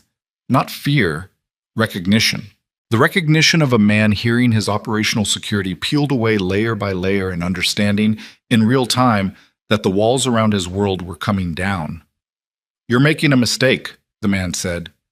"I made my mistake 15 years ago when I believed the official report. I'm not making it again."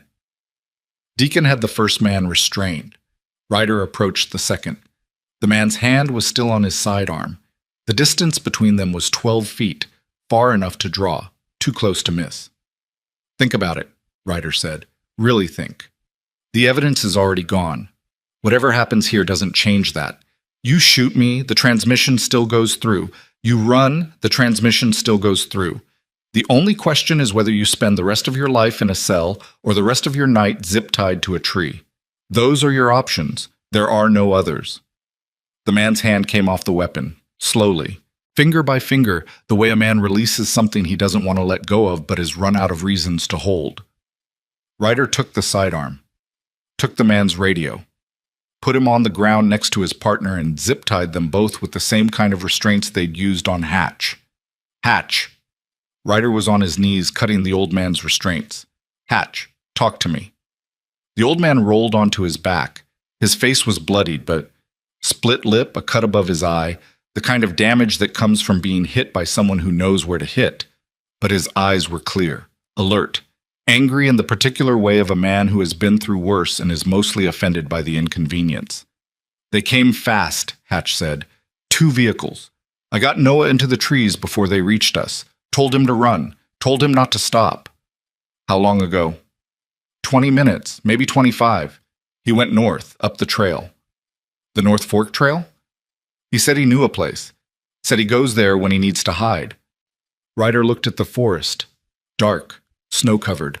1,000 places a 14-year-old boy could be crouched in the cold, alone, terrified, listening for footsteps that might be rescue, or might be the people who had come to make sure he never told anyone what he'd found on a trail that morning.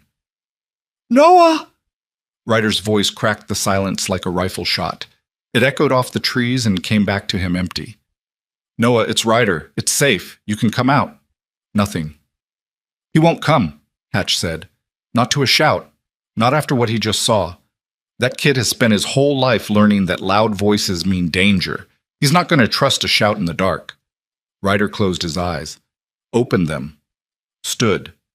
He walked to the tree line, stepped past it, into the forest, into the dark and the snow and the cold and the silence that had swallowed a boy the same way the mountain had swallowed Ethan, completely, without mercy, without sound. He walked the North Fork Trail, slowly, his boots crunching in the fresh snow, not hiding his approach, not moving like a soldier, moving like a man walking through a house looking for a child who's hidden because the world has taught him that hiding is the safest thing he knows. Noah. Quieter now, not a shout, a voice. "It's Ryder. The men are gone. I need you to come to my voice. I need you to trust me, even though I know that's hard. I know trusting people is hard for you. I know that because it's hard for me too." He walked. The snow fell around him. The forest breathed its cold, pine-scented breath. "I found something today too, Noah. Same as you. I found something someone lost a long time ago. Something I thought was gone forever. And a kid I'd never met walked up to me in a diner and gave it back to me. Just like that. Because that's what he does. He picks up things people lose, and he tries to make them matter." His voice was breaking. He let it break. There was no point in holding it together now. Not here. Not in the dark. Not with the snow falling and the mountain above him full of tunnels and ghosts and the wreckage of a conspiracy that had taken 15 years to surface. "You matter, Noah. You mattered before you found that medal. You'll matter after tonight. And I am not leaving this forest without you." Silence. Then a sound. Small. Close. The sound of a breath being released. The kind of breath a person holds when they're hiding and finally decides to stop. He was 8 feet away, behind a fallen Douglas fir pressed into a hollow in the root ball, his jacket pulled over his head, his body curled into the smallest shape a 14-year-old boy could make.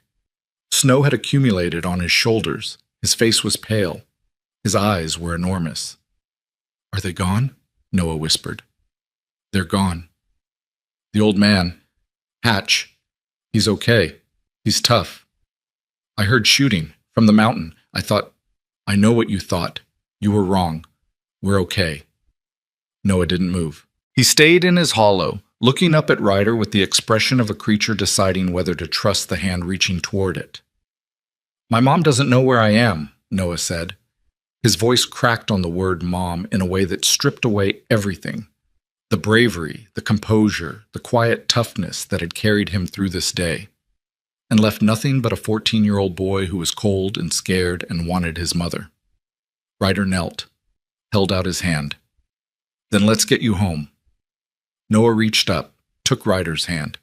The grip was cold and small and shaking, and Ryder closed his fingers around it and held on with the same desperate certainty he'd held the medal, like something recovered from the wreckage of a day that had tried to take everything from him and had failed.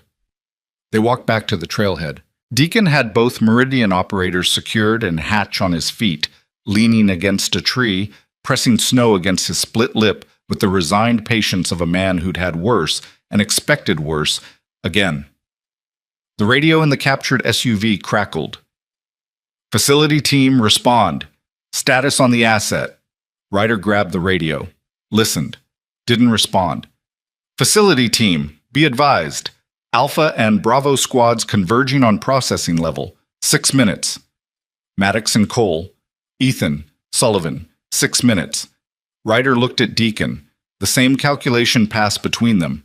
Instantaneous, wordless, the kind of math that men who fought together can do without speaking because they've been solving the same equation their entire lives. They couldn't get back up the mountain in time.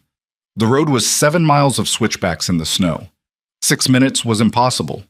But the transmission, if Ethan had started the moment they left, if Sullivan had helped him configure the uplink, if the equipment worked, if the 15 years of preparation and rehearsal and desperate hope had been enough. 12 minutes, Ethan had said. Maybe 10.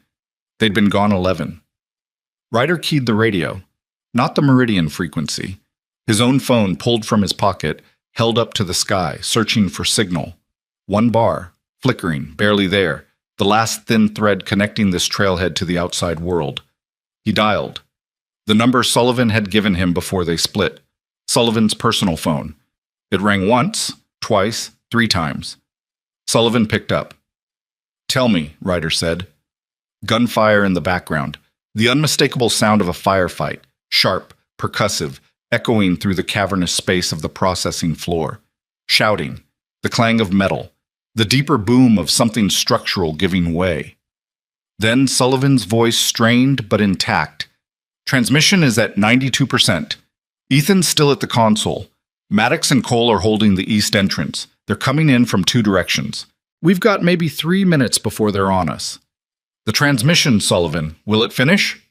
More gunfire. Closer now. Sullivan's breathing was ragged. The sound of a man fighting and talking at the same time, splitting his attention between the weapon in his hand and the phone against his ear. "It'll finish. If we hold. 2 minutes.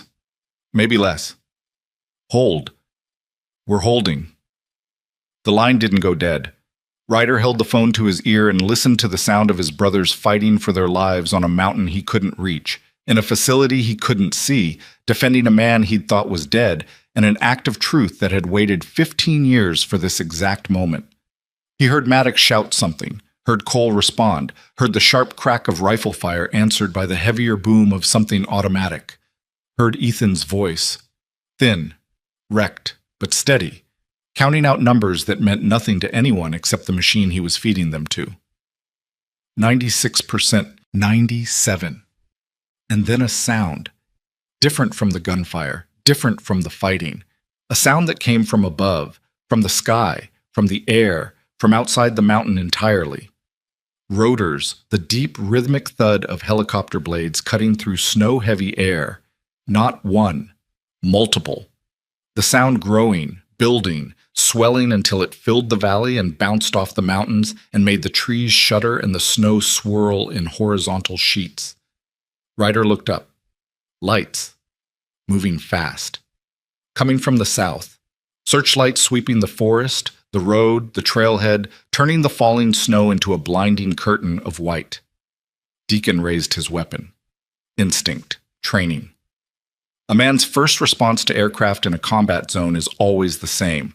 Identify the threat, find cover, prepare. But these weren't meridians. The markings were visible as the first helicopter banked low over the trailhead, its spotlight pinning Ryder where he stood. Federal markings. Law enforcement. The letters on the fuselage were clear even through the snow.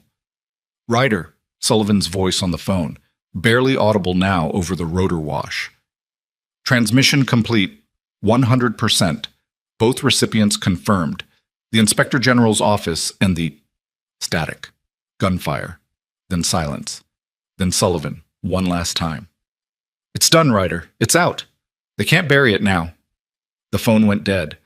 Ryder stood in the trailhead parking lot with helicopters circling above him and snow swirling around him, and a 14-year-old boy gripping his hand and an old biker pressing snow to his bleeding face, and 2 bound mercenaries on the ground, and the sound of his brother's last stand echoing through a phone that had gone silent.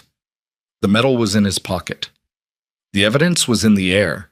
The truth was moving through satellite signals and fiber optic cables to desks, where people with subpoena power would open files that should have been opened 15 years ago.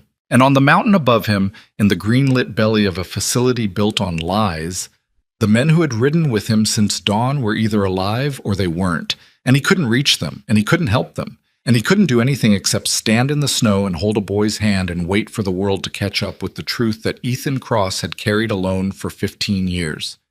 The first helicopter landed. Armed agents spilled out into the snow, voices shouting orders, flashlights crisscrossing the dark. Ryder didn't move. Noah looked up at him. Is it over? Ryder looked at the mountain, at the snow, at the helicopters wheeling above the peak like mechanical birds of prey, their searchlights probing the mine entrances where his brothers were fighting or fallen or holding the line until someone arrived to tell them the war was finally finished. Not yet, Ryder said. His hand tightened around Noah's.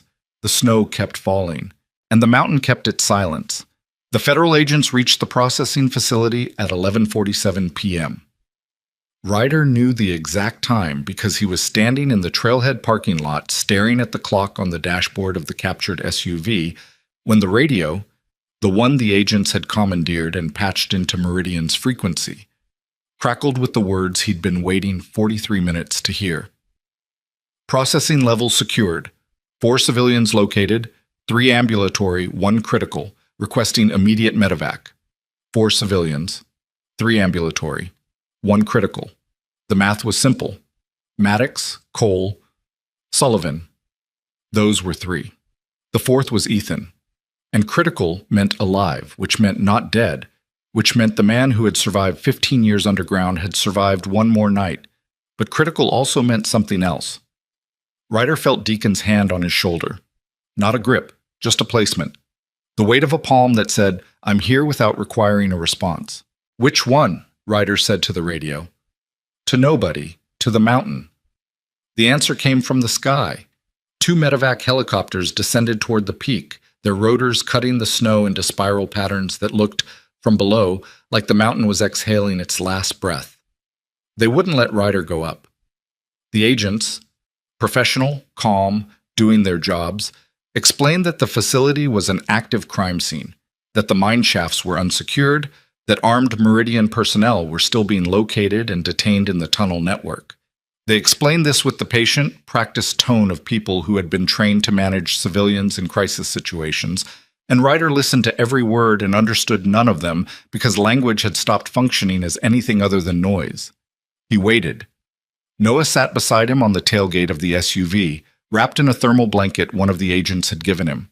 The boy hadn't spoken since the helicopters arrived.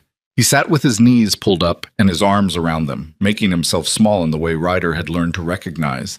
The posture of a person who had spent so much of his life being insignificant that shrinking had become instinctive, a reflex as automatic as blinking. Hatch sat on the other side, his face cleaned and bandaged by a field medic, his white beard stained pink in places where the blood hadn't fully washed out. He smoked a cigarette he'd bummed from one of the agents and watched the helicopters with the detached patience of a man who had waited for worse news in worse places and knew that waiting was the only part of this he could control. At 12:31 a.m., the first medevac descended from the peak and landed in the field beyond the parking lot. The rotors hadn't stopped turning when the rear door opened and a stretcher emerged, carried by 2 medics moving with the controlled urgency that meant serious but stable. Sullivan walked beside the stretcher. His left arm was in a sling. His face was cut in 2 places, and his jacket was torn across the chest, exposing the body armor he'd taken from one of the downed operators. Armor that, judging by the dent above the heart, had done exactly what it was designed to do. On the stretcher was Ethan Cross. Ryder was there before the medics reached the ambulance. He didn't ask permission. He simply appeared at the stretcher's side the way gravity appears when you step off a ledge. Inevitable, immediate, not subject to negotiation. Ethan's eyes were closed. An IV ran into his right arm. An oxygen mask covered the lower half of his face.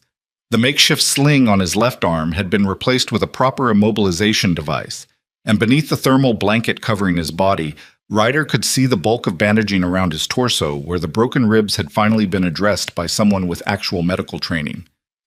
"He collapsed at the console," Sullivan said. His voice was hoarse. "Smoke or shouting or both."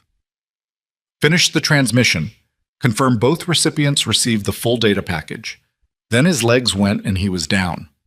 Maddox caught him before he hit the floor. "How bad?" "Ribs punctured something. Internal bleeding. The medic stabilized him, but he needs a hospital, a real one, not a field tent." Ryder looked at Ethan's face. The oxygen mask fogged and cleared with each breath. Irregular but present, the stubborn mechanical rhythm of a body that had been ordered to quit 1,000 times and had refused every single one. "Ethan." The eyes opened, slowly, the way eyes open when the lids weigh more than the will behind them, but the will wins anyway. Transmission, Ethan said. The word was muffled by the mask, but audible. The first word he spoke wasn't about pain or fear or the 15 years of silence that had led to this moment. It was about the mission, the evidence, the thing he had sacrificed his entire life to protect. Complete, Ryder said. Both recipients. Sullivan confirmed. Ethan's eyes closed again. But not the same way they'd closed before. Before they had closed from exhaustion, the surrender of a body that had nothing left. Now they closed from something else. Relief. The particular kind of relief that comes when a weight you've been carrying so long it became part of your skeleton is finally set down, and the sensation of its absence is so foreign it feels like floating. I need you to hold on, Ryder said. That's an order. You can't order me. I outranked you. You outranked me 15 years ago. Now you're a dead man on a stretcher. I outrank everyone. The ghost of something, not a smile, something smaller and more real than a smile, crossed Ethan's face beneath the mask. Stay with me, Ryder said. Already told you. I've been staying with you for 15 years. The medics moved the stretcher into the ambulance. The doors closed. The vehicle pulled away, chains on its tires biting into the snow-covered road, taillights shrinking into the dark until they were just two red points in a world of white, and then nothing. Ryder stood in the parking lot. The snow fell on him. He didn't move. Sullivan stood beside him. Maddox and Cole came down on the second medevac, walking under their own power. Maddox had a bandage on his forearm, a graze, shallow, the kind of wound that bled dramatically but healed in weeks. Cole was untouched physically, but his eyes had the particular distance of a man who had just been in his first real firefight and was processing the difference between training and reality, which was the same as the difference between reading about drowning and being held underwater. Maddox, Ryder said. Yeah. Cole. Here. You held. We held. Ryder nodded, didn't say more. The words that needed to be said about what these men had done, standing in a green-lit facility with borrowed weapons against operators who outnumbered and outgunned them, holding a line that existed for no reason except the belief that the man at the console behind them deserved the 12 minutes it took to transmit the truth. Those words would come later. Or they wouldn't come at all, because some things exist beyond the reach of language and are better honored by silence than diminished by speech. The night dissolved into procedure. Federal agents processed the scene. Meridian personnel were extracted from the tunnels one by one, 11 in total, plus 4 from the trailhead and the processing floor. They were loaded into transport vehicles with the quiet efficiency of a system that knew how to absorb people and make them disappear through proper channels instead of improper ones. Ryder gave his statement. Deacon gave his. Sullivan, Maddox, Cole, Hatch. Each man sat in the back of a federal vehicle with a recorder and an agent and told the story from his own angle. And the angles, when assembled, formed a picture that was larger and darker and more damning than any single perspective could have captured. Noah gave his statement last. He sat in the back seat of an agent sedan with the thermal blanket still around his shoulders and the door open so the cold air could reach him because he said closed spaces made it hard to breathe. He spoke quietly, carefully. The way a boy speaks when he understands, for the first time, that the words coming out of his mouth are being recorded and will be read by people who will make decisions based on them. He told them about the trail, the metal, the footprints, the blood, the diner. He told them about Ryder's face when he saw the metal. He told them about riding on the back of a motorcycle for the first time in his life, holding on to a stranger who didn't feel like a stranger, heading up a mountain toward something neither of them could see. At 3:17 a.m., an agent drove Noah home. Ryder followed on Hatch's bike. The old man's injuries had been deemed too severe for riding, and Hatch had handed over his keys with the grim reluctance of a man surrendering a limb. The bike was older than most of the club's machines, maintained with obsessive precision, its engine turning over with the deep, even rumble of a heart that had been beating for decades and intended to beat for decades more. The ride to Noah's house took 12 minutes. The roads were empty. The snow had slowed to a fine, crystalline dust that hung in the headlight beam like static on a dead channel. The town of Ash Hollow was asleep, utterly, completely, the sleep of a place that had no idea what had happened on the mountain above it and would wake tomorrow to find that the world had changed while it wasn't looking. Noah's house was small, single story. The porch light was on, the only light on the entire street, as if the house itself had been waiting. The front door opened before the agent's sedan came to a complete stop. A woman stood in the doorway. Thin, mid-30s but wearing the face of someone older, the way grief ages people from the inside out, rearranging the architecture of their features around a weight that never lifts. She was wearing a robe and slippers, and her hair was uncombed and her eyes were raw from crying, and she came off that porch like a woman walking into traffic to save her child, which was exactly what she was. Noah, where have you... I woke up and you were gone and I called and nobody... Noah walked into his mother's arms and disappeared. Not physically. This boy was already taller than she was, but in every other way that mattered, he ceased to be the quiet, steady, impossibly brave person who had walked through this night and became what he was. A kid, a 14-year-old kid who needed his mom. She held him. He let her. The agent spoke to her in low tones, explaining enough to justify Noah's absence without explaining everything, because everything would come later, in daylight, in offices, in the slow machinery of a process that would take months to unfold. Ryder watched from the street. He sat on Hatch's bike with the engine idling, the exhaust curling white in the cold air, his hands on the grips, his body aching in places he hadn't noticed until the adrenaline left and the damage announced itself. Split knuckles, bruised jaw, a deep soreness in his shoulder from carrying Ethan's weight through the tunnel, and beneath all of it, the bone-deep exhaustion of a man who had been running on purpose and fury for 12 hours and was now running on nothing. Noah's mother looked up, saw Ryder, her arms tightened around her son. The instinct was visible. The instinct to protect, to shield, to put herself between her child and the leather-clad stranger sitting on a motorcycle in the dark outside her house. Noah said something to her. Ryder couldn't hear the words, but he saw the woman's face change. The fear didn't leave. Fear like hers didn't leave. It just moved to a different room, but something else entered alongside it. Understanding, maybe. Or gratitude. Or the bewildered recognition that the world is occasionally more complicated than the simple categories of safe and dangerous that we use to navigate it. She nodded at Ryder. Once. A small motion. An acknowledgement across 40 feet of snow-covered road that contained everything that needed to be said and nothing that could have been spoken. Ryder nodded back. Then he rode away. The weeks that followed were not dramatic. They were slow, methodical. The unsexy grinding work of a system finally doing what it should have done 15 years earlier. The evidence on Ethan's chip was everything he said it was and more. The Inspector General's office opened a multi-agency investigation within 72 hours of receiving the transmission. The investigative outlet, a small, tenacious operation that had been working the edges of defense contractor corruption for years, published the first story within a week. The story named names. It named Colonel Marcus Vane. It named 2 members of a Senate Oversight Committee. It named the CEO of Meridian Defense Solutions and 11 subordinates across military, intelligence, and corporate structures. The story named the dead. David Watts, Catherine Aldridge, Raymond Cho, Billy Kane, 12 servicemen at Firebase Kestrel, people whose deaths had been filed under acceptable losses, equipment failures, suicides, natural causes. The bureaucratic vocabulary of erasure, the language used to make murder look like paperwork. Vane was arrested at his home in Virginia on a Tuesday morning. He was eating breakfast. The agents who took him into custody reported that he said nothing during the arrest. He didn't ask what the charges were. He didn't protest. He didn't cry.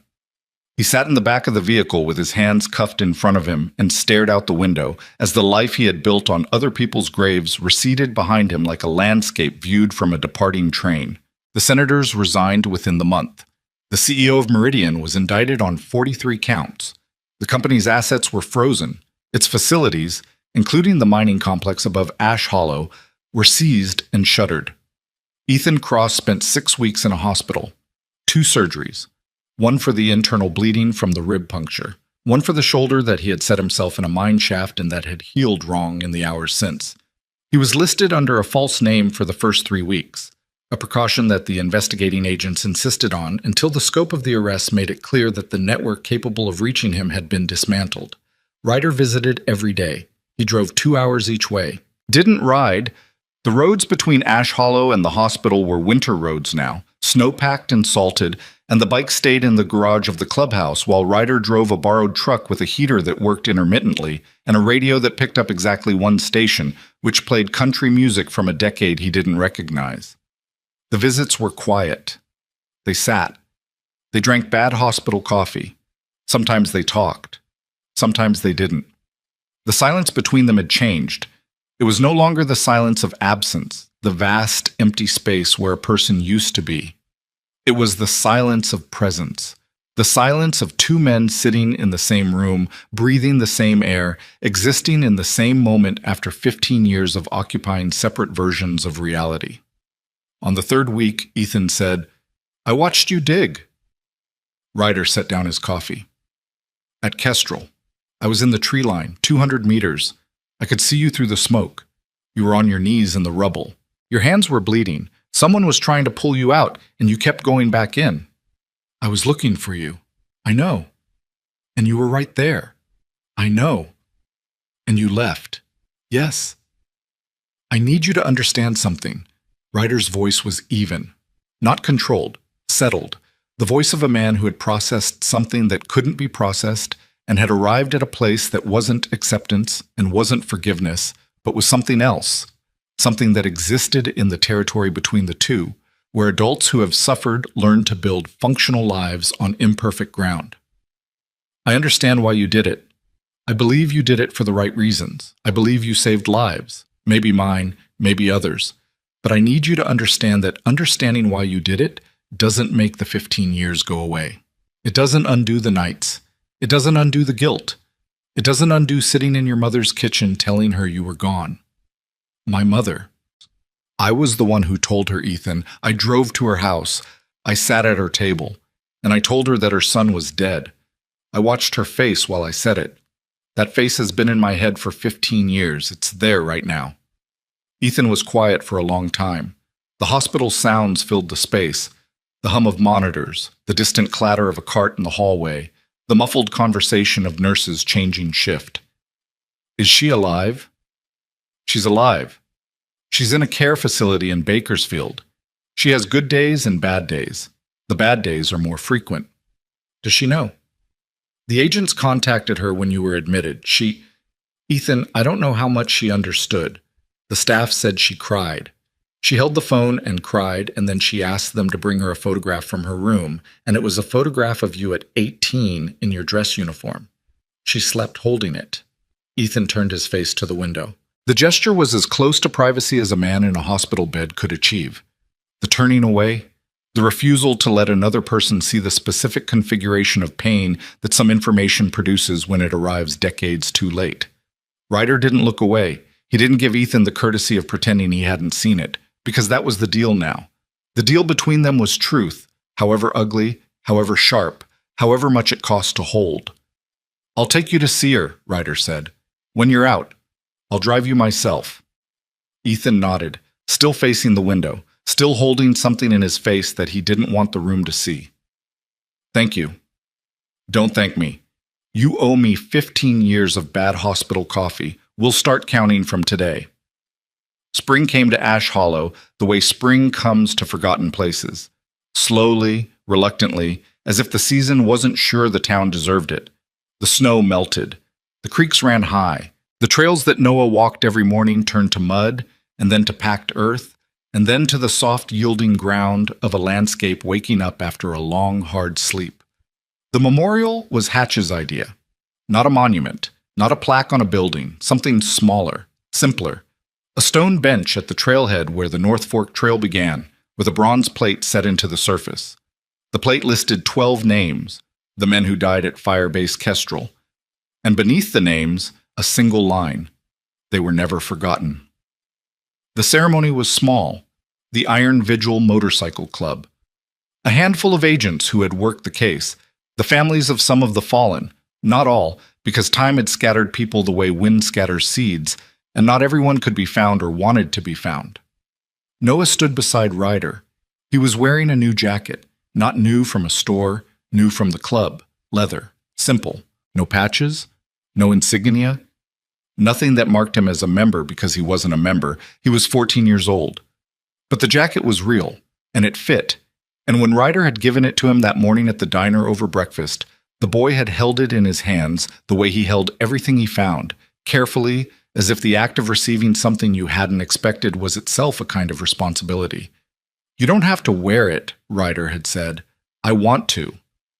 "It's just a jacket." "No, it's not." Noah was right. It was not just a jacket. It was the same thing the metal had been, the same thing the bench was, the same thing the transmission from the satellite uplink had been. It was proof. Proof that someone had seen him, proof that the things he picked up, and the things he carried, and the things he did in the quiet margins of the world mattered to someone besides himself. Ethan stood on the other side of the bench. He was thinner than he'd been.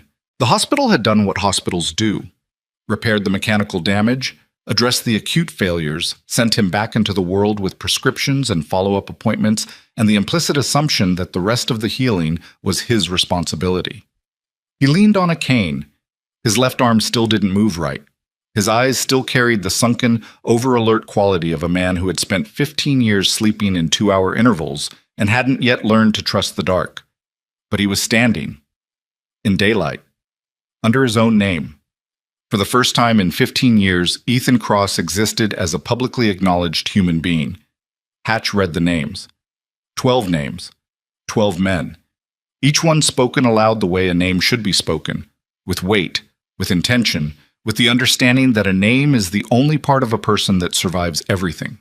When the last name was read, nobody moved. The forest was quiet.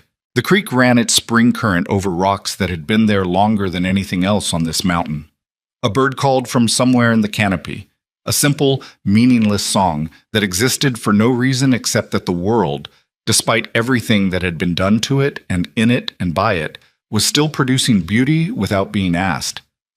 Ethan reached into his pocket, pulled out the metal. Ryder had returned it to him the day he left the hospital, cleaned and polished. The microchip removed and entered into federal evidence. It was just bronze now. Just metal and ribbon and a number on the back that meant nothing to anyone except the 2 men who had carried it at different times and for different reasons and at different costs. He set the metal on the bench, beside the names. "It belongs here," Ethan said, "with them." Noah looked at the metal, then at Ryder, then at Ethan, then back at the metal. "Can I?" Noah said. He didn't finish the sentence. He didn't need to. Ethan nodded. Noah picked up the metal, turned it over. Read the number. Felt the weight of it. Different now. Lighter. Not because the bronze had changed, but because the burden it carried had been transferred to other hands, proper hands. The hands of a system that was finally, belatedly, doing what it should have done all along. He placed it back on the bench. Carefully. The way he placed everything. Every rusted spike. Every broken compass. Every discarded piece of someone else's passing. With attention. With intention. With the quiet conviction that lost things deserve to be found, and that finding them is not a small act, but the largest one available to most people most of the time. Ryder watched the boy. He thought about the diner, about a thin voice saying, "Excuse me," to a man who had walked in carrying 15 years of grief on a frame built for war, about the metal landing on the counter between a cup of coffee and the rest of his life.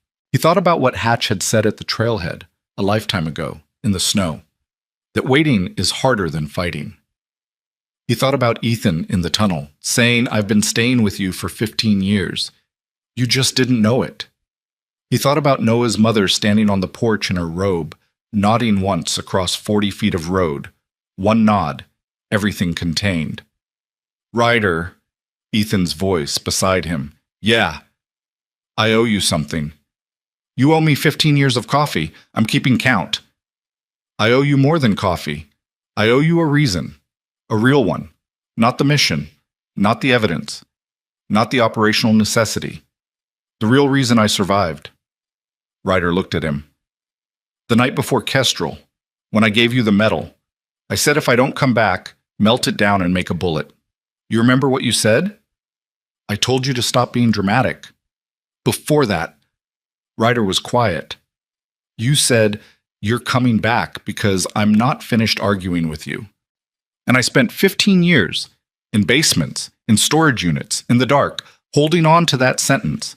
Not because it was profound, because it was ordinary, because it was the kind of thing one person says to another when they assume there will be a tomorrow. And I needed to believe there would be a tomorrow, even when there wasn't one, even when every day was the same day repeated in different rooms with different names. That sentence was my tomorrow. Ryder didn't speak. There was nothing to say. Some moments are complete without language. They exist in the space between two people who have shared something that can't be communicated to anyone who wasn't there, and the sharing itself is the communication, and the silence that follows is not empty but full. The way a room is full after a song ends and the sound is gone, but the shape of it remains. They stood at the bench. The sun came through the trees. The creek ran. The bird sang its purposeless song. Noah zipped his jacket. The leather creaked. New leather. Stiff. Not yet shaped to the body inside it. It would take time. It would take miles. It would take mornings on the trail and evenings in the diner and the slow, patient accumulation of days that eventually turn a jacket from something you wear into something you are. Ryder put his hand on the boy's shoulder. You did good, Noah. The same words he'd said in the diner, a lifetime ago. But different now. Heavier. Loaded with everything that had happened between the first time and this time. The mountain, the mine, the snow, the metal, the transmission, the night, the waiting, the slow unraveling of a lie that had lasted 15 years and ended because a 14-year-old boy picked up something that someone had lost and brought it to the right person. Noah looked up at him and smiled. Not a big smile, not a dramatic, cinematic, everything is fixed smile. A small one. Real. The smile of a kid who had spent his entire life collecting lost things and had finally, for the first time, found something he didn't have to put in a shoebox under his bed. A place where he mattered. They walked back to the bikes. The engines started, one by one, in sequence, the way they always did. The sound filled the valley. Not a roar. A rumble. Deep and steady and certain. The sound of men who had been through something together and were still here, still riding, still pointed in the same direction. Ryder rode lead. Ethan sat behind Deacon, the cane strapped to the saddlebag, his good arm around Deacon's waist, his face turned into the wind with an expression that Ryder caught in his side mirror and recognized. The expression of a man feeling the air on his skin and knowing, for the first time in 15 years, that nobody was chasing him. Noah rode with Hatch. The old man's ribs were still taped, and he winced every time the bike hit a bump, and he rode 20 miles under the speed limit, and he didn't care. And nobody behind him cared either because there was nowhere to be and nothing to run from, and the road stretched ahead of them like a sentence that didn't need to end. They rode through Ash Hollow, past the gas station, past the post office that was open 3 days a week, past Mabel's diner, where Diane stood in the window with a coffee pot in her hand and watched 7 motorcycles roll through her town and didn't wave because she wasn't the waving type, but she did something she almost never did. She smiled. The convoy reached the edge of town. The road opened up. The valley spread out below them, green now, spring-washed, the kind of landscape that makes you understand why people settle in places the rest of the world forgets. Because forgotten places are quiet, and quiet is where healing happens. Not in hospitals, not in courtrooms, not in the headlines that had been running for weeks about defense contractor corruption and fallen officers and a man who had been dead for 15 years and wasn't.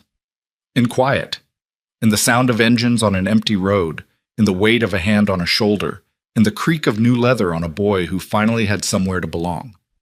Ryder opened the throttle. The engine answered. The road pulled him forward. Behind him, his brothers. Beside them, a ghost who had come back to life. Among them, a boy who had changed everything by doing the smallest thing in the world, picking up something someone lost and bringing it home.